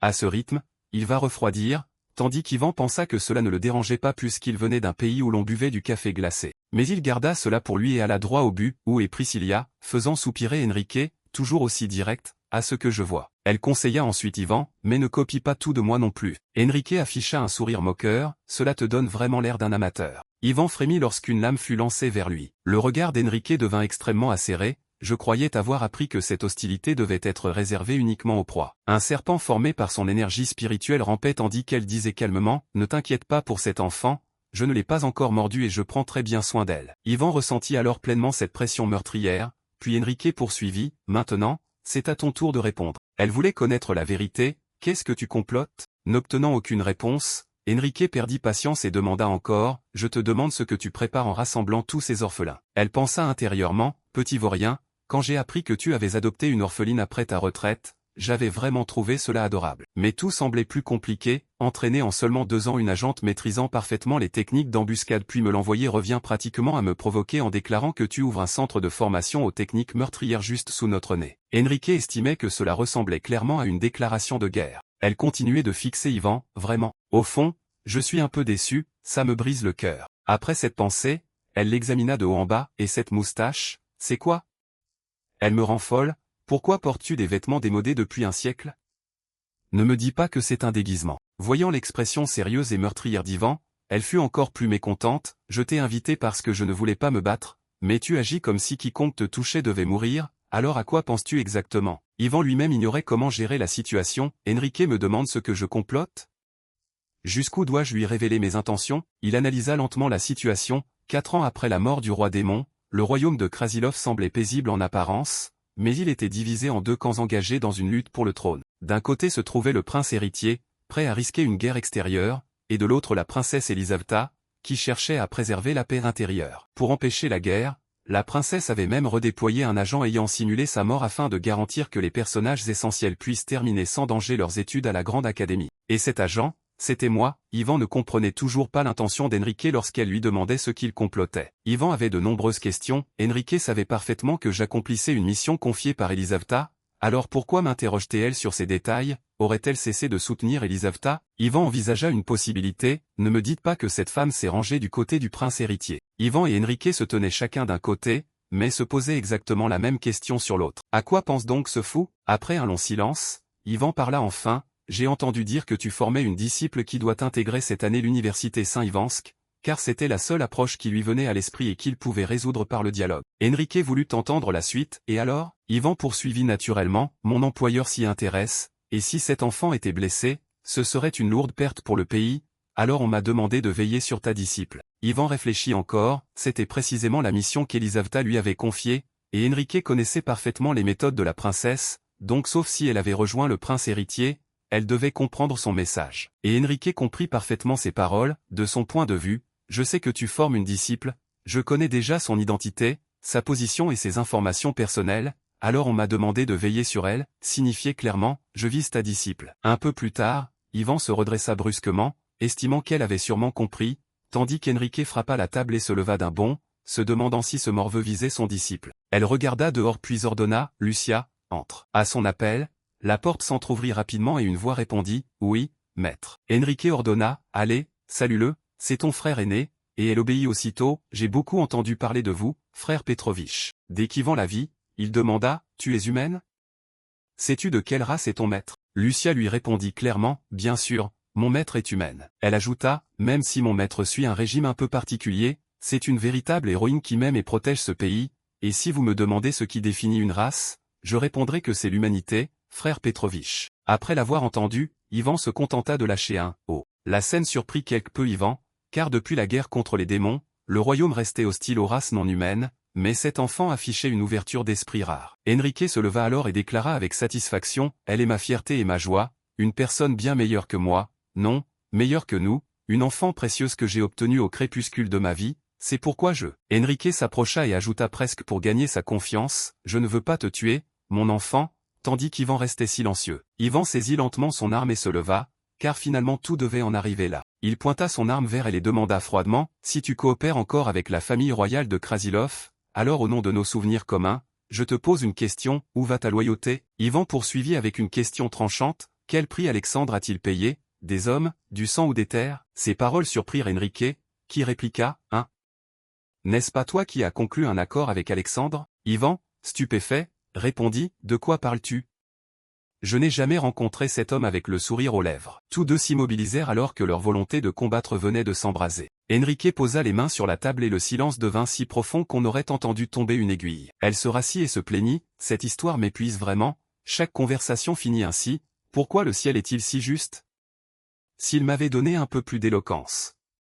Et Yvan, ne sachant que répondre, murmura, ce n'est pas ça. Sans comprendre la situation, Lucia lança joyeusement, je trouve que vous allez très bien ensemble, faisant aussitôt réagir Enrique, qu'est-ce que tu racontes? Yvan poussa un soupir de soulagement et souleva enfin sa tasse de café, avec une telle tension, j'aurais presque envie de réclamer des heures supplémentaires à la princesse Elisaveta, mais, il but une petite gorgée de café puis confirma, quoi qu'il en soit, le problème est réglé. Même lorsque la phase d'initiation commencera, la disciple d'Enrique ne courra aucun grand danger puisqu'Enrique elle-même la protégera. Lucia, future étudiante de l'université Saint-Ivansk, taquinait alors Enrique, l'aura meurtrière de maître est vraiment terrifiante, digne de l'assassin du groupe des héros, et Enrique répondit vaguement tandis qu'Yvan les observait. Yvan estima qu'elle ressemblait davantage à une mère et sa fille qu'à un maître et son disciple, et cette réunion entre responsable et élève s'était finalement achevée sans incident. Enrique demanda alors, au fait Yvan, pourquoi enseignes-tu des techniques d'embuscade aux orphelins? Et Yvan expliqua aussitôt, je ne leur ai jamais enseigné ça, ils font simplement tout leur possible pour trouver du travail après leur diplôme,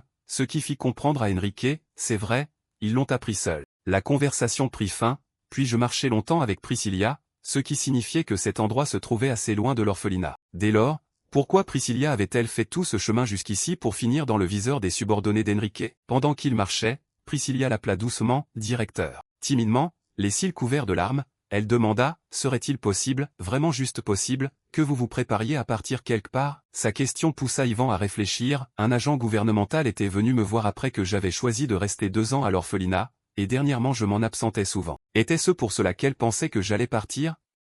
Non, ce n'était probablement pas la véritable raison. Peut-être que les enfants avaient simplement deviné les pensées que je cachais au fond de moi. Après réflexion, Yvan hocha légèrement la tête et répondit à Priscilla, je partirai peut-être. Dès qu'Yvan termina sa phrase, des sanglots éclatèrent à côté de lui et il s'exclama, incapable de se retenir, Priscilla éclata en sanglots, ne partez pas, je voudrais tellement que vous restiez, car si le directeur disparaît, nous serons encore seuls. En entendant ces paroles sincères, Yvan comprit enfin que cette orpheline de guerre pensait sûrement que son foyer allait disparaître. Tout devint alors clair, c'était pour cela qu'elle avait couru jusqu'au centre-ville chercher du travail et que sa démarche silencieuse l'avait fait prendre pour une agente professionnellement entraînée. Malheureusement, c'était bien cela, et Yvan lui posa son manteau sur les épaules tandis que Priscilla demanda, « Vous, où comptez-vous aller ?» Yvan garda le silence, mais connaissait déjà sa réponse intérieure, « Je veux absolument quitter cet autre monde. » Pourtant, après un moment, il répondit, « Moi, Yvan indiqua une destination, j'irai à l'université Saint-Ivansk, ne t'inquiète pas,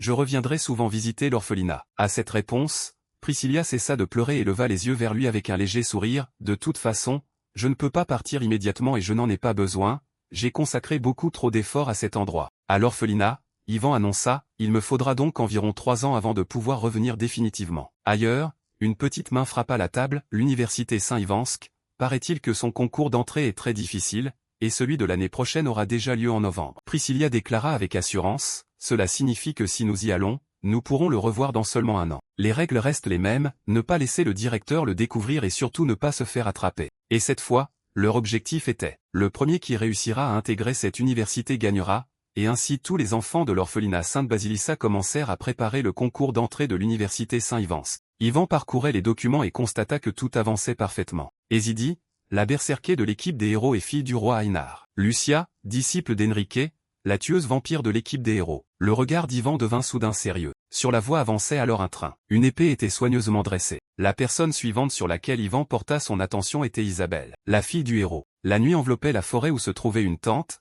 et l'équipe des héros était essentiellement une unité d'assassinat. Ils devaient s'infiltrer profondément en territoire ennemi afin de viser les commandants de l'armée du roi démon. Ils devaient donc rester extrêmement discrets. Maximilien contempla son œuvre avec un sourire satisfait. Mais avant qu'il puisse longtemps s'en réjouir, quelqu'un lui lança un morceau de bois en pleine tête en jurant « Tu es complètement fou ». Enrique s'avança en se plaignant « Pourquoi ne pas faire le tour en hurlant que l'espoir du royaume allié se trouve juste ici ?» Lorsqu'une voix retentit derrière elle, ça suffit. Enrique se retourna aussitôt pour observer les gestes de l'autre. Gilbert dégaina son épée et trancha tout autour de lui avant de déclarer avec esprit de compétition « Je ne peux pas perdre ». Plusieurs nouvelles fissures apparurent dans le ciel, poussant Enrique à hurler furieusement « Vous êtes vraiment tous les deux incroyables ». Après cela, Gilbert repoussa élégamment ses cheveux en arrière, satisfait, j'ai l'impression d'en avoir tranché davantage, bon échauffement, mais Enrique lui rappela, Gilbert, ton poignet est cassé. Gilbert tendit nonchalamment sa main brisée à la personne devant lui, Patricia, soigne-moi, ce qui lui déplut, je trouve cette façon de demander assez offensante. À cet instant,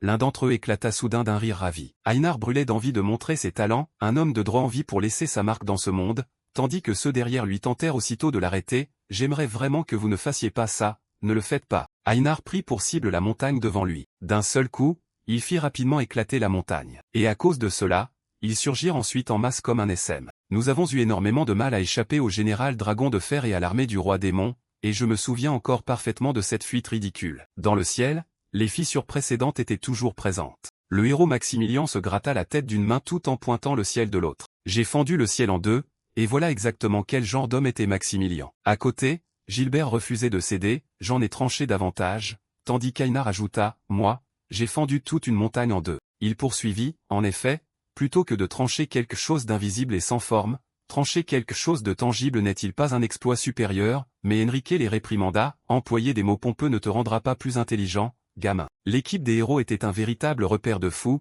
Enrique saisit Einar par le col et le traîna malgré ses cris, je vais mourir, tandis qu'Ivan conclut que le héros était le plus fou de tous. C'était encore lui qui brillait le plus. À cet instant, il regarda Ivan assis dans un coin, héros, tu as pris le risque de fendre le ciel nocturne en deux sans aucune raison. Puis il prétendit l'avoir fait uniquement pour contempler les étoiles, et je n'aimais pas ce héros. Ivan ignorait pourquoi, mais cet homme avait vaincu le roi démon 4 ans plus tôt avant de disparaître soudainement et de couper tout contact avec le monde. Malgré cela, le monde se souvenait toujours du héros, mais oubliait peu à peu l'homme nommé Maximilien. Dans le wagon, l'homme assis en face remarqua son air pensif et demanda, « Monsieur Petrovitch, quelque chose vous préoccupe ?» Et Ivan répondit doucement, « Tu sais. » Puis il porta son regard sur tous ceux assis dans le wagon, « Vous tous. » Ivan soupira en se rappelant qu'une situation gênante s'était produite à ce moment-là. Le jour où je suis revenu après avoir empêché l'attentat d'Ezidi, une voix stupéfaite s'éleva, « Un attentat a vraiment eu lieu, comment avez-vous pu le savoir ?» Dmitri était stupéfait par les capacités d'Ivan, qui avait même déterminé précisément la date, l'heure et le lieu. Il s'approcha et saisit les mains d'Ivan, « La prochaine fois,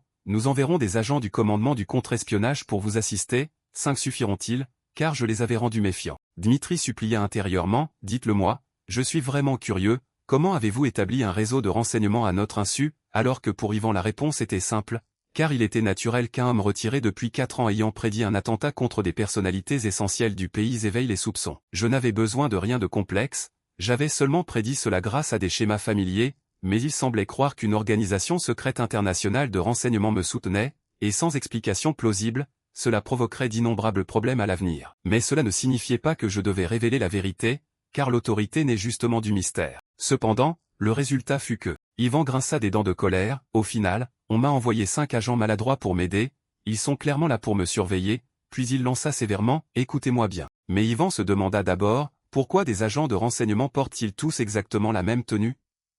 Je n'en peux vraiment plus. Ivan continua de les réprimander, et alors qu'il y a tant de sièges libres, vous restez tous serrés les uns contre les autres au point de paraître suspects au premier regard. Il les critiqua, comment pourrais-je prendre tranquillement ma retraite si ceux qui se prétendent agents sont aussi négligents? Bande de recrues. Plus Ivan parlait, plus sa colère montait, et écoutez-moi bien, quand j'avais votre âge. Ainsi commença une longue histoire dans le wagon. Après d'interminables heures, le train montra enfin des signes d'arrêt. À peine descendus, ils se rangèrent parfaitement, conformément à vos instructions, nous allons prendre congé, monsieur Petrovitch. Ivan estimait ne pas les avoir suffisamment instruits et continua sur son ton autoritaire, vous employez encore nous, exprimez-vous clairement, agissez sans hésitation et dissimulez toujours vos véritables intentions au plus profond de vous-même, quand j'étais dans l'unité d'extermination.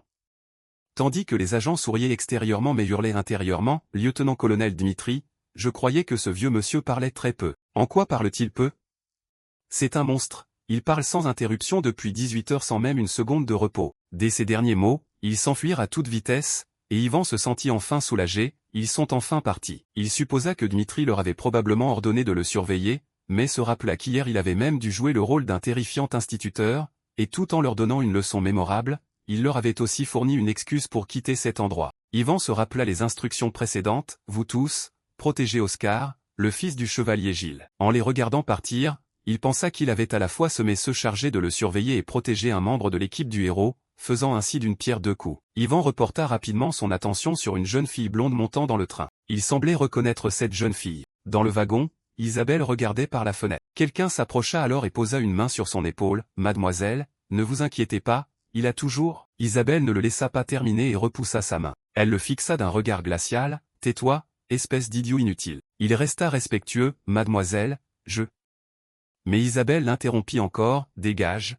je ne veux même plus voir ton visage. » Lorsqu'il partit, Isabelle continua de maugréer. « Quel idiot !» L'homme sortit et referma doucement la porte. Incapable de le supporter davantage, il grimaça en serrant les dents de colère. Ce train parti de Sainte-Mathilène était un express à destination de la capitale. Comme cette région se trouvait près du front contre les démons, la plupart des zones traversées étaient des secteurs militaires étroitement surveillés. Ainsi, sur 30 gares, seules 3 étaient susceptibles de subir une attaque terroriste. La première étape était idéale pour une embuscade, mais rien ne se produisit. La deuxième était propice à une attaque de cavalerie, mais rien ne se passa non plus. Et maintenant venait la dernière étape. Dans le train, certains fermaient déjà les yeux pour récupérer, et tout le wagon sombra dans le silence de la nuit. Ivan fut surpris. Qu'est-ce que ça signifie?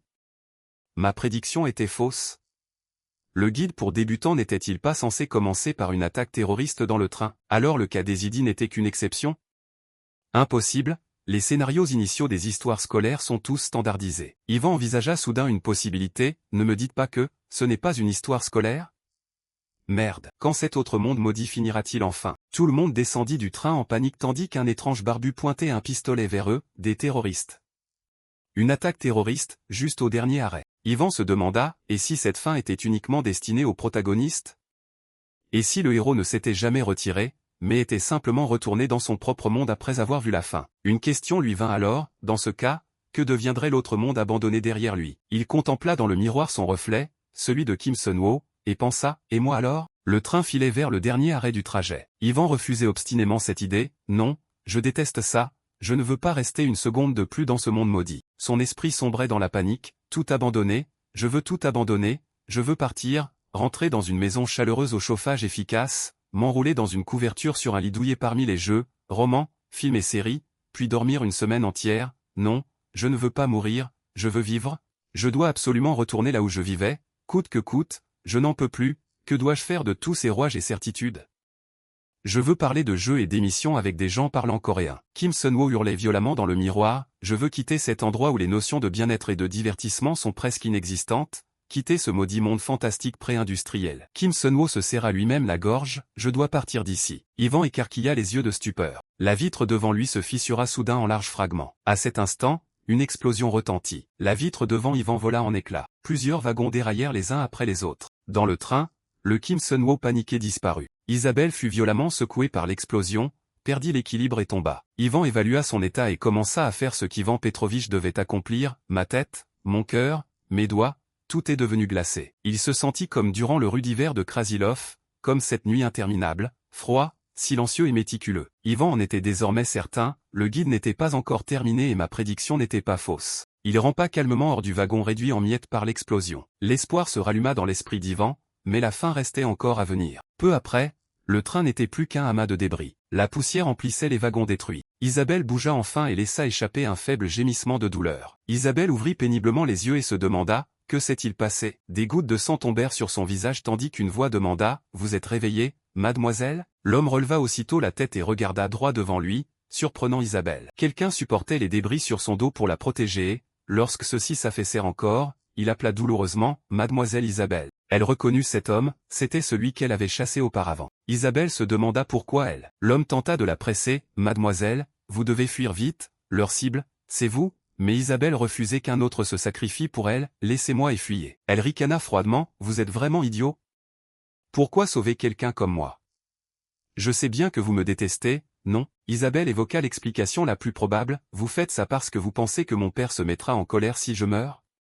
Non, vous ne comprenez pas, cet homme ne se soucie de personne. Mais il semblait agir pour une autre raison, je sais. » L'homme poursuivit sincèrement, « Je ne me suis jamais soucié de savoir s'il s'inquiéterait ou non, c'est simplement parce que vous êtes la fille du héros et vous êtes le dernier espoir qui nous reste. Parce que vous êtes la fille de l'homme nommé Maximilien. » Isabelle n'en croyait pas ses oreilles, « Qu'est-ce que vous racontez? » Au même instant, une voix retentit, admirable. Yvan s'approcha et souleva ce qui écrasait le dos de l'homme. Yvan posa alors une question, « Chevalier, quel est ton nom ?» Et l'homme répondit péniblement, « Dian Auguste. » Celui-ci demanda à son tour son nom, et il répondit sans hésiter, « Ivan Petrovitch. » Yvan lui demanda, « Veux-tu vivre ?» Et Dian Auguste, après quelques respirations difficiles, répondit, « Si c'est possible. » En entendant cette réponse, Yvan déboucha une potion. Il le prévint, « Ça va faire très mal. » Ainsi, le chevalier Auguste supporta la douleur de la potion de guérison avec une volonté de fer, et Isabelle décida de s'en souvenir ainsi. Yvan versa la potion sur sa blessure et Auguste hurla de douleur, « Tuez-moi plutôt.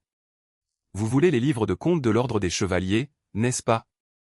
Je parlerai, je vous dirai tout. » Tandis qu'Isabelle s'écria, « Vous êtes fou ?» Auguste se tourna alors vers Isabelle et cria son nom, « Isabelle. Si seulement vous n'étiez pas la fille du héros de cette rue. » Mais elle le gifla violemment sans hésiter, « Idiot. » Auguste s'évanouit ainsi sans pouvoir continuer à divaguer. Il eut seulement la force de murmurer, « Maman », et Yvan jugea que le choc l'avait fait régresser mentalement, « Isabelle, c'est ta faute pour l'avoir frappé, réfléchis à ton comportement. » Après cela, il regarda au loin, « Il est temps que ceux qui nous attendent en embuscade se montrent, alors préparons-nous. Porte ce chevalier sur ton dos et je m'occuperai du combat. » Isabelle dégaina son épée et se mit en garde, « Je peux aussi me battre. » Sa main tenant l'épée tremblait par vagues. Yvan soupira, « Ton talent n'est pas mauvais, mais ce n'est pas nécessaire. » Ce qu'Isabelle ne put accepter, « C'est insultant, vous me connaissez, mon oncle?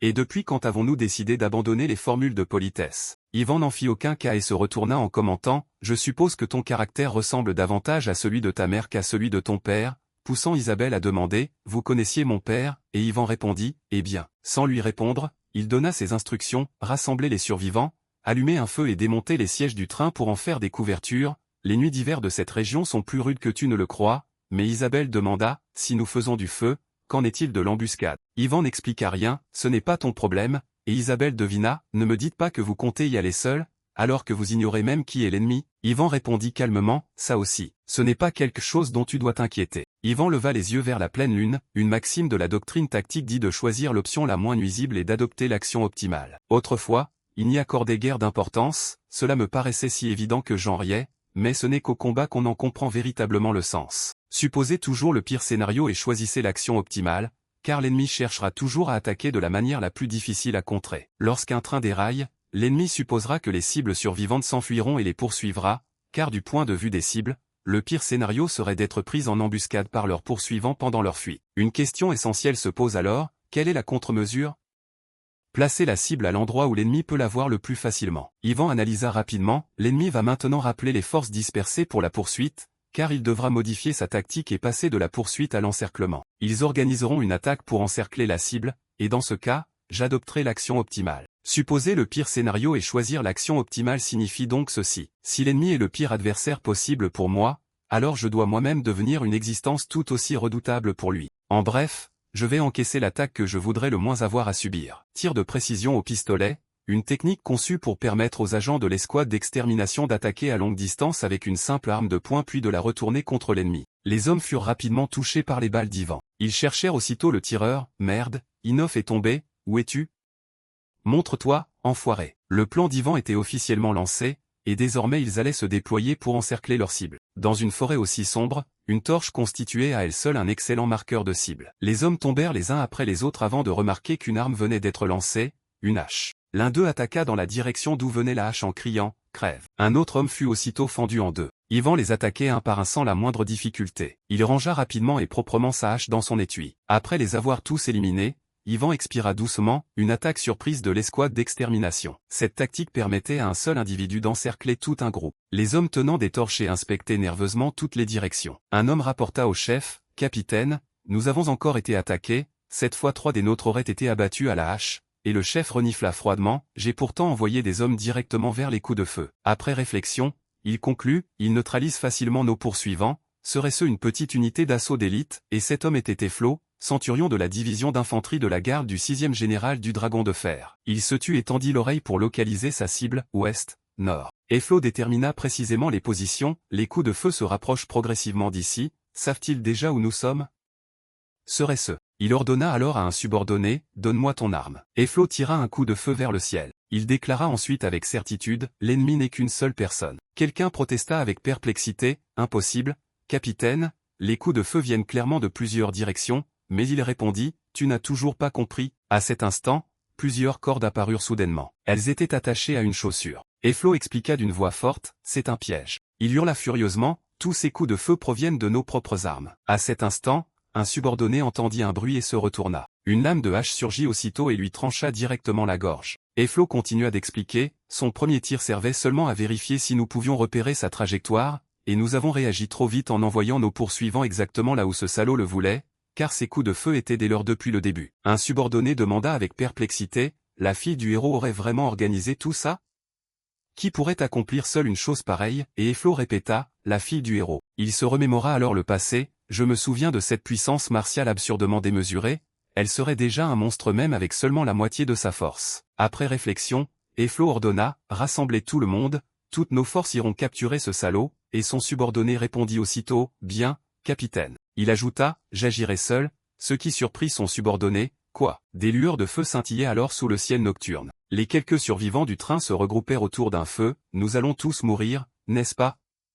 J'ai peur, maman, maman. » Isabelle regarda Auguste avec inquiétude, « Auguste, réveille-toi, je t'en prie. » Tandis qu'il délirait, « Maman, regarde les lucioles, elles brillent. » Mais quelque chose se produisit alors, faisant s'écarquiller les yeux d'Isabelle. Un rire triomphant retentit derrière eux. Eflo se présenta clairement, « Je suis Eflo, centurion de la division d'infanterie de la garde du 6e général du Dragon de Fer. » Sa cible était Isabelle, « Tu es bien la fille du héros? Je vais personnellement m'occuper de toi. » Le ciel était désormais sombre et la pleine lune s'était élevée très haut. Ivan s'assit épuisé sous un grand arbre et recompta les ennemis, hormis le commandant capable de détecter les trajectoires, 50 soldats avaient été déployés. Le sang continuait de goutter de sa hache. Ivan leva les yeux vers les cadavres éparpillés devant lui, « J'ai presque tout compris maintenant. » Puis il remit habilement sa hache à sa ceinture. Ivan avança en s'appuyant sur les grands arbres parmi les cadavres, « Mais je suis encore plus perplexe, si c'est une histoire d'académie. » Son regard resta sérieux, puisque les protagonistes entrent actuellement à l'académie, cela devrait forcément être le didacticiel, mais celui-ci est beaucoup trop difficile. Il se rappela quelques souvenirs du scénario d'Hésidie et se moqua, son didacticiel était si facile que je pouvais le terminer d'une seule main, avec seulement quelques faibles incapables même de détecter les trajectoires pour s'emparer du train des nouveaux étudiants, mais, grâce à son extraordinaire mémoire, Ivan se rappela alors l'événement d'Isabelle dans le jeu, et pour elle?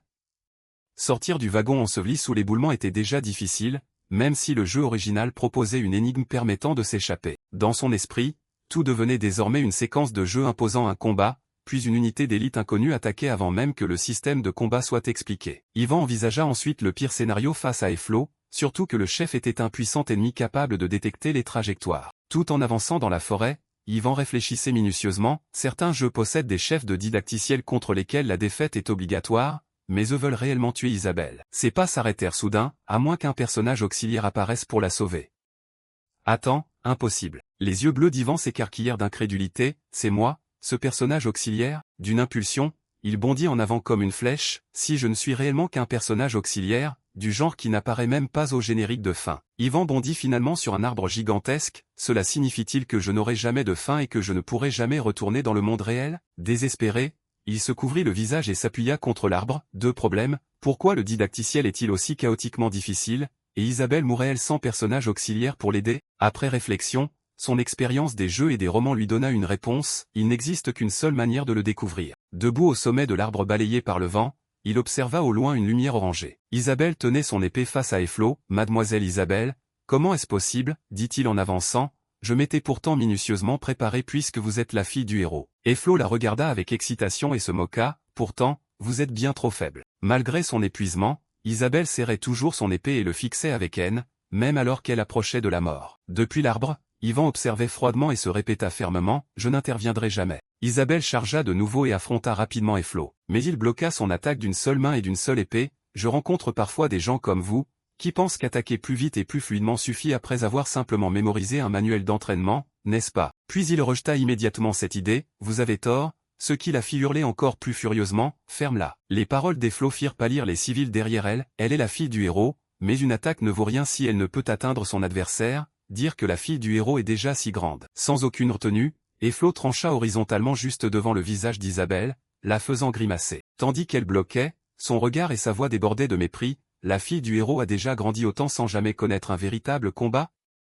Pitoyable. Sa colère ayant été attisée, Isabelle se jeta encore plus frénétiquement dans le combat. « Ferme-la !» Mais l'instant suivant, la longue épée familière d'Isabelle fut projetée au loin. L'épée se planta droit dans le sol, loin d'Efflo et d'elle. Sa lame acérée pointait désormais directement vers la poitrine d'Isabelle. « J'ai perdu inutilement d'excellents soldats, tout cela aurait dû finir bien plus tôt. » Efflo maintint son épée pointée sur elle et déclara d'une voix basse et menaçante, « Contrairement à ce héros, vous êtes incapable de protéger qui que ce soit, fille du héros, avez-vous une dernière volonté ?» Une profonde tristesse apparut sur le visage d'Isabelle tandis qu'elle répétait intérieurement un seul mot, « héros ». Soudain, une voix venant de derrière la fille se retournait avec surprise, « N'essaie pas de devenir une héroïne. » Au loin, la silhouette et la voix d'Auguste devinrent plus distinctes. Nous l'appelions héros non parce qu'il était le plus fort, mais parce qu'il était le plus courageux, et Isabelle le reconnut avec stupeur, « Seigneur Auguste ». Auguste fixait le sol et déclara lentement, presque sans espoir, « C'est pourquoi nous ne devons jamais devenir des héros ». Telle était la partie du serment chevaleresque qu'il avait prononcé avant de partir au combat plus de 10 ans auparavant. Nous ne devons même pas essayer, car nous devons toujours rester conscients de notre propre faiblesse. À genoux dans le palais solennel, Auguste gardait les yeux fixés sur le sol froid. Nous ne devons donc jamais devenir des héros, nous ne devons même pas essayer, tandis que devant les chevaliers, le roi tenait majestueusement une épée à deux mains et récitait le serment. Des paroles restées profondément gravées en lui-même après avoir perdu la raison. L'épée symbolique toucha doucement la poitrine d'Auguste comme pour graver ce serment, se tenir aux côtés des faibles et regarder les gens comme nous à travers les yeux des faibles, tel était le serment chevaleresque du royaume de Thalès. Ce n'est qu'alors qu'elle comprit et déclara courageusement, « Je le ferai », car une fois cette réalité acceptée, elle avait compris sa propre faiblesse. Efflo, à bout de patience, abattit son épée sur Isabelle, « Si tu n'as rien à dire avant de mourir, crève », mais elle se jeta au sol pour éviter le coup fatal, comprenant qu'il fallait reconnaître sa propre faiblesse et que l'on brandissait l'épée parce que c'était juste. Sans peur, Isabelle se précipita vers son épée pour la récupérer, car ils agissaient ainsi afin de protéger une juste cause. L'audace d'Isabelle effraya aussi les faibles civils derrière elle, mais cela revenait simplement à donner aux pauvres ou relever un blessé, parce que c'était juste, parce que c'était la justice. Incapable de l'abattre, Efflo, toujours plus furieux, brandit son épée, ainsi donc, chevalier de Thalès. Mais Isabelle saisit alors la poignée de son épée, « Tu ne te tiens pas ici par courage, mais par humilité. » Elle réussit rapidement à parer une nouvelle attaque dangereuse. Les mains d'Isabelle tremblaient légèrement sous le poids et l'épuisement, car accomplir le bien était toujours quelque chose de simple et naturel. Tout son corps se mit soudain à scintiller sous l'effet de sa colère. Alors, au nom de la justice, dégaine ton épée. En un éclair, Isabelle prit rapidement l'avantage sur Efflo. Frappé par sa puissance, il parvint difficilement à se défendre. Sentant sa fin approcher, Efflo refusa de l'accepter. Comment est-ce possible? Isabelle, le regard empli de courage, chargea vers lui l'épée à la main. Les deux épées métalliques s'entrechoquèrent dans un bruit strident. Mais l'instant suivant, Isabelle réussit à enfoncer directement son épée dans le corps d'Efflo. Son sang se mit à couler de la blessure jusqu'au sol. Son corps s'affaissa lentement tandis qu'Efflo serrait sa blessure et murmurait avec amertume, après son père héroïque, voilà que je suis transpercé par sa propre fille. L'instant suivant, ses blessures trop graves le firent s'effondrer. La voix froide d'Isabelle retentit comme un avertissement, je ne suis pas la fille du héros. Ses yeux turquoises le fixèrent dans haut tandis qu'elle rectifiait, je suis Isabelle, fille de Maximilien et Marie. Efflo utilisa son dernier souffle pour répondre, je comprends. Isabelle poussa alors un soupir de soulagement et s'affaissa au sol, je suis complètement épuisée. Elle s'appuya sur son épée pour éviter de s'écrouler, mais, les civils, eux, se réjouissaient, car tous les survivants avaient réussi à sortir sains et saufs, nous avons réussi, nous avons survécu, grâce au ciel. » Peu après, une voix derrière elle la félicita, « Beau travail. » Elle regarda Ivan approcher, le corps couvert de sang, puis demanda avec curiosité. « Et les autres ennemis ?» Ivan répondit simplement, « C'était le dernier. » Et Isabelle, soulagée, s'assit au sol en disant que c'était incroyable, tandis qu'Ivan n'y accordait guère d'importance. En regardant sa silhouette assise au sol, Ivan s'apaisa peu à peu, comprenant que cette attaque terroriste n'était qu'un événement d'éveil classique du début, appartenant au guide initial. Une scène tragique lui traversa alors l'esprit, car selon le scénario classique, tous les survivants, y compris Auguste, auraient dû être entièrement exterminés. Ivan pouvait donc déduire la suite concernant Isabelle, elle se serait probablement éveillée puis aurait éliminé tous les ennemis de cette forêt. Mais Ivan regardait maintenant les visages souriants autour du feu, sachant que tous avaient survécu grâce à son intervention, chose impossible pour un simple personnage secondaire. Ivan se sentit également soulagé et contempla le ciel, « Heureusement,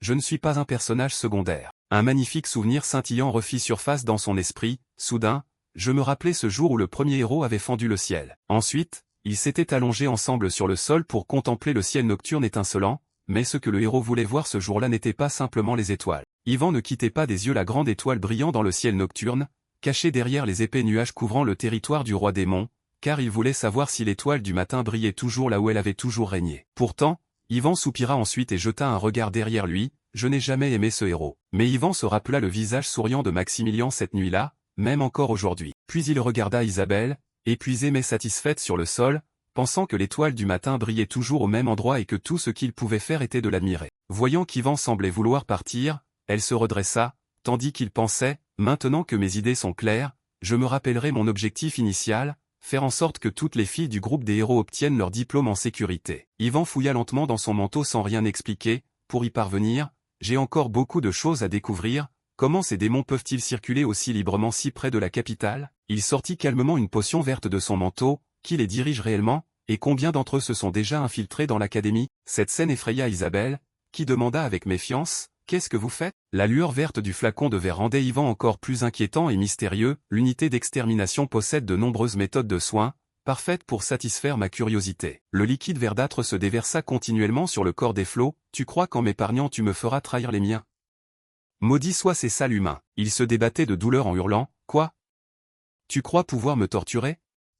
Et c'est donc, je suis le centurion Efflo de la division d'infanterie de la garde du 6e général Dragon. » Il lança à Ivan un regard acéré chargé de haine, « Souviens-toi de mon visage, car je n'oublierai jamais le tien, même en enfer. » Sa longue langue pointue dépassa entre ses dents. Ivan resta parfaitement calme, il semble vraiment n'être qu'un pion de première ligne, incroyable que certains croient encore à cette vieille légende. Il posa sa main couverte de poussière sur le visage d'Efflo, « Se mordre la langue ne te tuera pas, le corps humain n'est pas si fragile. Sinon les gens mourraient chaque jour en s'étouffant pendant le dîner. » Sans hésiter, il lui ouvrit la bouche et y versa le liquide. « Puisque tu ne peux déjà plus bouger, seule une crise cardiaque pourrait te tuer, alors ça ne ferait que prolonger ta souffrance. Écoute, je ne suis pas ici pour te torturer. » Il le regarda froidement de ses yeux impassibles. « Centurion, ce ne sont que des premiers soins et ceci est une potion de guérison. » Soudain, des mots étranges laissèrent Ivan perplexe. « Poison d'araignée Petrovitch. » Bien qu'à moitié mort, Efflo força quelques paroles. « J'avais entendu dire que tu étais mort. Cette méthode, l'unité d'extermination, je comprends, » faisant sursauter intérieurement Ivan, « Alors il a servi au front pendant la guerre ?» Poussé par sa curiosité, Ivan demanda sérieusement, « Pourquoi interviens-tu personnellement? Quelqu'un de ton niveau n'est pas un outil jetable qu'on sacrifie si facilement. » Et Efflo répondit difficilement, « Parce que nous ne pouvons supporter un nouvel échec. » Les yeux d'Ivan se figèrent de surprise, « Un autre échec? Ne me dis pas que je comprends enfin pourquoi un adversaire aussi puissant a été désigné pour affronter Isabelle dans le didacticiel. » Des souvenirs flous lui revinrent peu à peu, « Parce que j'ai neutralisé leur opération précédente, les démons ont envoyé cette fois un officier puissant afin d'éviter un nouvel échec. Il avait éliminé tous les autres grâce à son agilité et à ses armes, mais il se demanda pourquoi il n'avait envoyé qu'un centurion, le grade le plus bas parmi les officiers. Ivan baissa tristement la tête, « Je comprends, il n'y aura probablement plus d'attentat après cela puisque tu as échoué. » Réalisant alors la dure vérité que toute cette affaire n'était qu'un attentat mené par un petit groupe d'extrémistes. Il s'assit près d'Efflo et jugea franchement la situation. « Ceux qui tirent les ficelles raconteront exactement cette version aux alliés avant de t'abandonner. » Mais Efflo resta étrangement indifférent, « Je le sais. » Quelque chose poussa Ivan à serrer davantage son arme tandis qu'Efflo poursuivait, « C'est logique, depuis le début, que je réussisse ou non, je ne suis qu'une arme qu'on jette sans jamais la récupérer. » Comme, la grande silhouette d'Ivan tenant son arme exerçait encore davantage de pression sur Efflo, ancien adversaire de l'unité d'extermination. Ivan saisit sa corne et releva sa tête avec une certaine retenue. « Il te reste 3 choix. Le premier, rester prisonnier, être transféré à la capitale Prishankaya et mourir sous les tortures brutales et les sauts magiques du contre-espionnage. Ivan poursuivi d'une voix égale, deuxième choix, être relâché ici et rentrer chez toi, mais le contre-espionnage te suivra partout et les tiens te considéreront comme un traître ayant vendu ses camarades pour survivre. Au moment d'annoncer le troisième choix, il marqua une pause et approcha sa hache du cou d'Eflo. Celui-ci frémit légèrement devant la lame acérée posée contre son cou. Eflo finit par parler, même si tu traverses la vallée de l'ombre de la mort, tu ne craindras aucun mal, car je suis à tes côtés. Il serra les dents et lui ordonna d'un regard résolu, je suis l'étoile polaire dans la nuit la plus sombre, le phare au milieu d'une mer déchaînée, cesse de gagner du temps et tue-moi. Ivan reconnut calmement les paroles qu'il venait de réciter, une prière adressée au roi démon. L'instant suivant, il demanda à Eflo, tes parents sont-ils encore vivants, et celui-ci le regarda avec stupeur, quoi? Il fixa Ivan avec incrédulité, de quoi parles-tu? Mais Ivan répondit simplement, je dirige un orphelinat. Va éliminer les 7 grands généraux dragons. Ivan se remémora sérieusement cet ordre comme une mission tandis qu'il avançait seul vers le soleil, laissant derrière lui les cadavres du champ de bataille. 4 ans auparavant, lorsque l'unité d'extermination avait reçu cet ordre, 7 des 8 escouades d'assaut avaient été entièrement anéanties. Les larmes d'Elisaveta tombèrent sur le formulaire posé sur la table, et lorsque je revins sain et sauf avec ma demande de démobilisation, elle me parla. Le cœur lourd, elle baissa la tête et signa, vis désormais tranquillement, loin du regard des autres, comporte-toi comme si tu étais mort, puis elle s'excusa de n'avoir pu empêcher cet ordre et déclara qu'elle était seulement reconnaissante de me voir vivant. Ivan expliqua cela en regardant Eflo, la hache toujours contre son cou, alors, s'il te reste ne serait-ce qu'un peu de volonté de vivre, tu peux abandonner ton ancienne identité et mener une vie oubliée comme un mort. Mais il protesta obstinément, je ne le mérite pas, et Ivan répliqua aussitôt, tout le monde mérite une seconde chance, la loyauté et la foi n'ont pas à définir toute ta vie. Tenant toujours sa corne, Ivan conseilla d'une voix grave, si tu le souhaites, je briserai tes cornes, ce seront les dernières chaînes qui retiennent encore ton corps. Cette menace inquiéta Eflo, mais Ivan ajouta, et si tu préfères,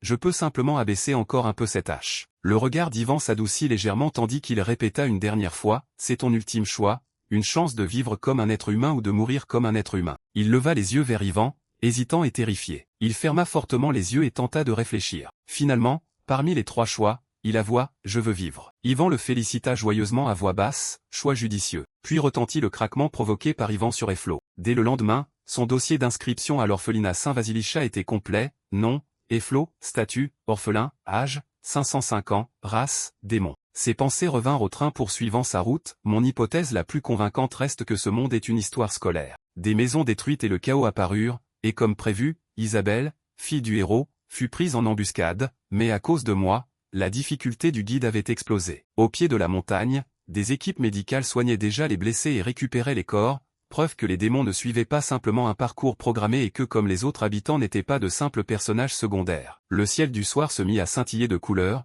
et si tel était le cas, prévoir chaque événement devenait impossible et s'obséder sur leur déroulement était probablement inutile, car une seule chose comptait vraiment. Devant Ivan et Isabelle, 2 jeunes enfants s'étreignaient en pleurant, et l'objectif était de garder ces enfants en vie jusqu'à leur diplôme, même si joueurs, personnages secondaires et événements déviaient tous de manière imprévisible. Ivan baissa les yeux vers elle tout en réfléchissant, sachant que cet unique objectif ne changerait jamais, lorsqu'Isabelle l'appela doucement « Monsieur ». En voyant une famille étreindre douloureusement le corps de son enfant, elle demanda « Si je n'avais pas pris ce train aujourd'hui, cette famille et les passagers auraient-ils pu rentrer vivants ?» Ivan répondit avec un calme fin, probablement, sans tout lui révéler, car eux non plus n'étaient pas de simples personnages secondaires. Ivan ajouta soudain, 30 000 par an, laissant Isabelle perplexe. Le chemin emprunté par le groupe des héros était désert et extrêmement facile afin de leur ouvrir une voie d'infiltration, au prix des victimes causées en attirant les forces du roi démon dans une bataille impossible à gagner. L'image de Maximilien traversant à toute vitesse les cadavres lui revint, car c'était une mesure désespérée pour éliminer les 7 grands généraux dragons et le roi démon, mais cela signifiait que 30 000 vies étaient sacrifiées chaque année pour le héros, et moi, les soldats, tout le monde le savait. Malgré toute cette inquiétude, un sourire apparaissait encore sur son visage, car le héros avait toujours traversé toutes les épreuves en souriant. Il tendit ses mains couvertes de sang séché et lui raconta, même lorsque l'espoir est si rare qu'il faut parcourir le paradis pour trouver une seule étoile du matin, il doit rester la lumière d'espoir de tous, car s'il tombe, les royaumes alliés tomberont avec lui. Ivan pointa droit devant lui, regarde, et Isabelle suivit son doigt, les yeux soudain brillants. Il lui confia sérieusement cette responsabilité, voilà l'étoile que ton père portait autrefois, et désormais, c'est à toi de la reprendre. Pourtant, Isabelle se tourna vers lui, perplexe, Quelle étoile? Il y en a tellement que je distingue à peine laquelle. Mais l'instant suivant, elle poussa soudain une exclamation stupéfaite. La plus grande et la plus brillante étoile du ciel nocturne se dévoilait peu à peu, car être un héros ne signifiait pas simplement devenir le plus fort. Yvan et Isabelle se tenaient sous un grand arbre en contemplant les étoiles, car celui qui ne plie jamais le genou sous aucun fardeau et ne perd jamais son sourire quelles que soient les circonstances est celui que nous appelons un héros. Tout en parlant, il lui caressa la tête. Alors Isabelle, fille de Maximilien, garde la tête haute et tiens bon, relève-toi avec espoir. Yvan lui conseilla doucement en regardant ses yeux verts, vis ta propre vie, souviens-toi des sacrifices des autres et sois en reconnaissante au lieu de culpabiliser éternellement, prouve que leurs sacrifices n'ont pas été vains, car on plaint les gens mélancoliques, mais on admire ceux qui gardent toujours le sourire. Yvan contempla fièrement Isabelle sous les étoiles brillantes, semblable à l'étoile du matin. Elle le fixa longuement, les joues légèrement rougies. Elle suggéra alors, et si vous rasiez cette barbe, mais Yvan refusa aussitôt, jamais de la vie. Tôt le matin, à la grande université Saint-Ivansk, vers la fin février, la journée commençait. Les rires et bavardages des jeunes hommes et femmes résonnaient malgré la fraîcheur du début du printemps, tu as réussi, tandis que les nouveaux étudiants peinaient à cacher leur excitation et leur joie. À l'opposé de cette jeunesse, des étudiants hébétés transportaient des piles de livres tandis que leurs aînés les regardaient avec compassion, formant partout de longues files. Dans la cour extérieure, des personnes de toute race attendaient sérieusement, car ce n'était qu'une cérémonie de rentrée ordinaire. Soudain, le ciel s'assombrit au-dessus d'eux et tous levèrent les yeux jusqu'à ce qu'une ombre gigantesque recouvre entièrement le campus de l'université Saint-Ivansk. Cette apparition poussa tout le monde à montrer le ciel en discutant, un navire de guerre ? Un gigantesque navire de guerre volant, et cet emblème, ce n'est pas celui de Calion ? Dmitri courait à toute vitesse dans cette situation critique, on est foutu, cette fois on est vraiment foutu. Essoufflé, il ouvrit brusquement la porte de son bureau, Madame la directrice, un navire de guerre de Calion flotte juste au-dessus de Prishankaya. Cela l'irrita et elle répondit, j'ai des yeux, tu sais. La fureur se lisait davantage encore sur le visage contrarié de Kirillovna, Elisaveta. Tandis que tous levaient les yeux, seul Yvan se sentait oppressé, bon sang, j'espère qu'ils n'ont pas éliminé tous ces Calions, mais Isabelle ayant survécu au déraillement du train, le simple fait que tous soient repartis indemnes relevait déjà du miracle. 2 vaisseaux de guerre volaient même dans le ciel bleu, et ce que faisait actuellement le peuple des elfes pouvait se résumer ainsi, votre système de contrôle frontalier est une plaisanterie, nous protégerons nous-mêmes nos enfants, une audace incroyable mais parfaitement possible. Yvan entra seul, perdu dans ses pensées, Elpira, la fille de l'elfe de l'équipe des héros, doit probablement être sur ce vaisseau, lorsqu'une voix derrière lui retentit soudain, « Monsieur, vous n'aviez pas dit être enseignant. » Isabelle accourut derrière lui en tirant sa valise, « Attendez, avec vos compétences vous devez forcément être professeur, dans quel département ? » Avec votre physique, sûrement professeur d'éducation physique, pas dans la section des chevaliers, mais l'université Saint-Ivansk enseigne-t-elle l'assassinat ?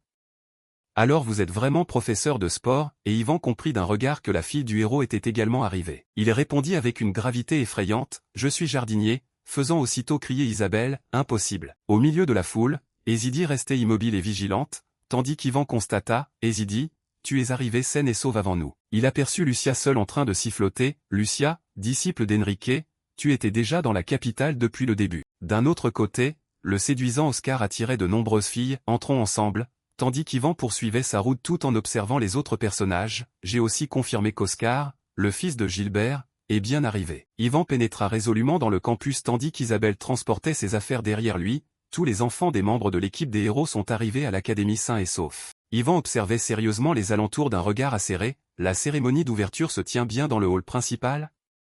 Il semble temps de préparer la suite. Des murmures incessants remplissaient l'auditorium, car dans une histoire se déroulant dans une académie, des gens issus de toutes les classes sociales s'y rassemblaient, et un incident imprévu survenait toujours pendant la cérémonie d'ouverture, c'était presque une règle. Yvan, seul au milieu de la réception, resta perplexe, qu'est-ce que c'est que ça ? Ses yeux s'écarquillèrent sans cesse devant ce qui était en train de se produire. Une interface apparut soudain, félicitations, laissant Yvan stupéfait, une fenêtre de statut,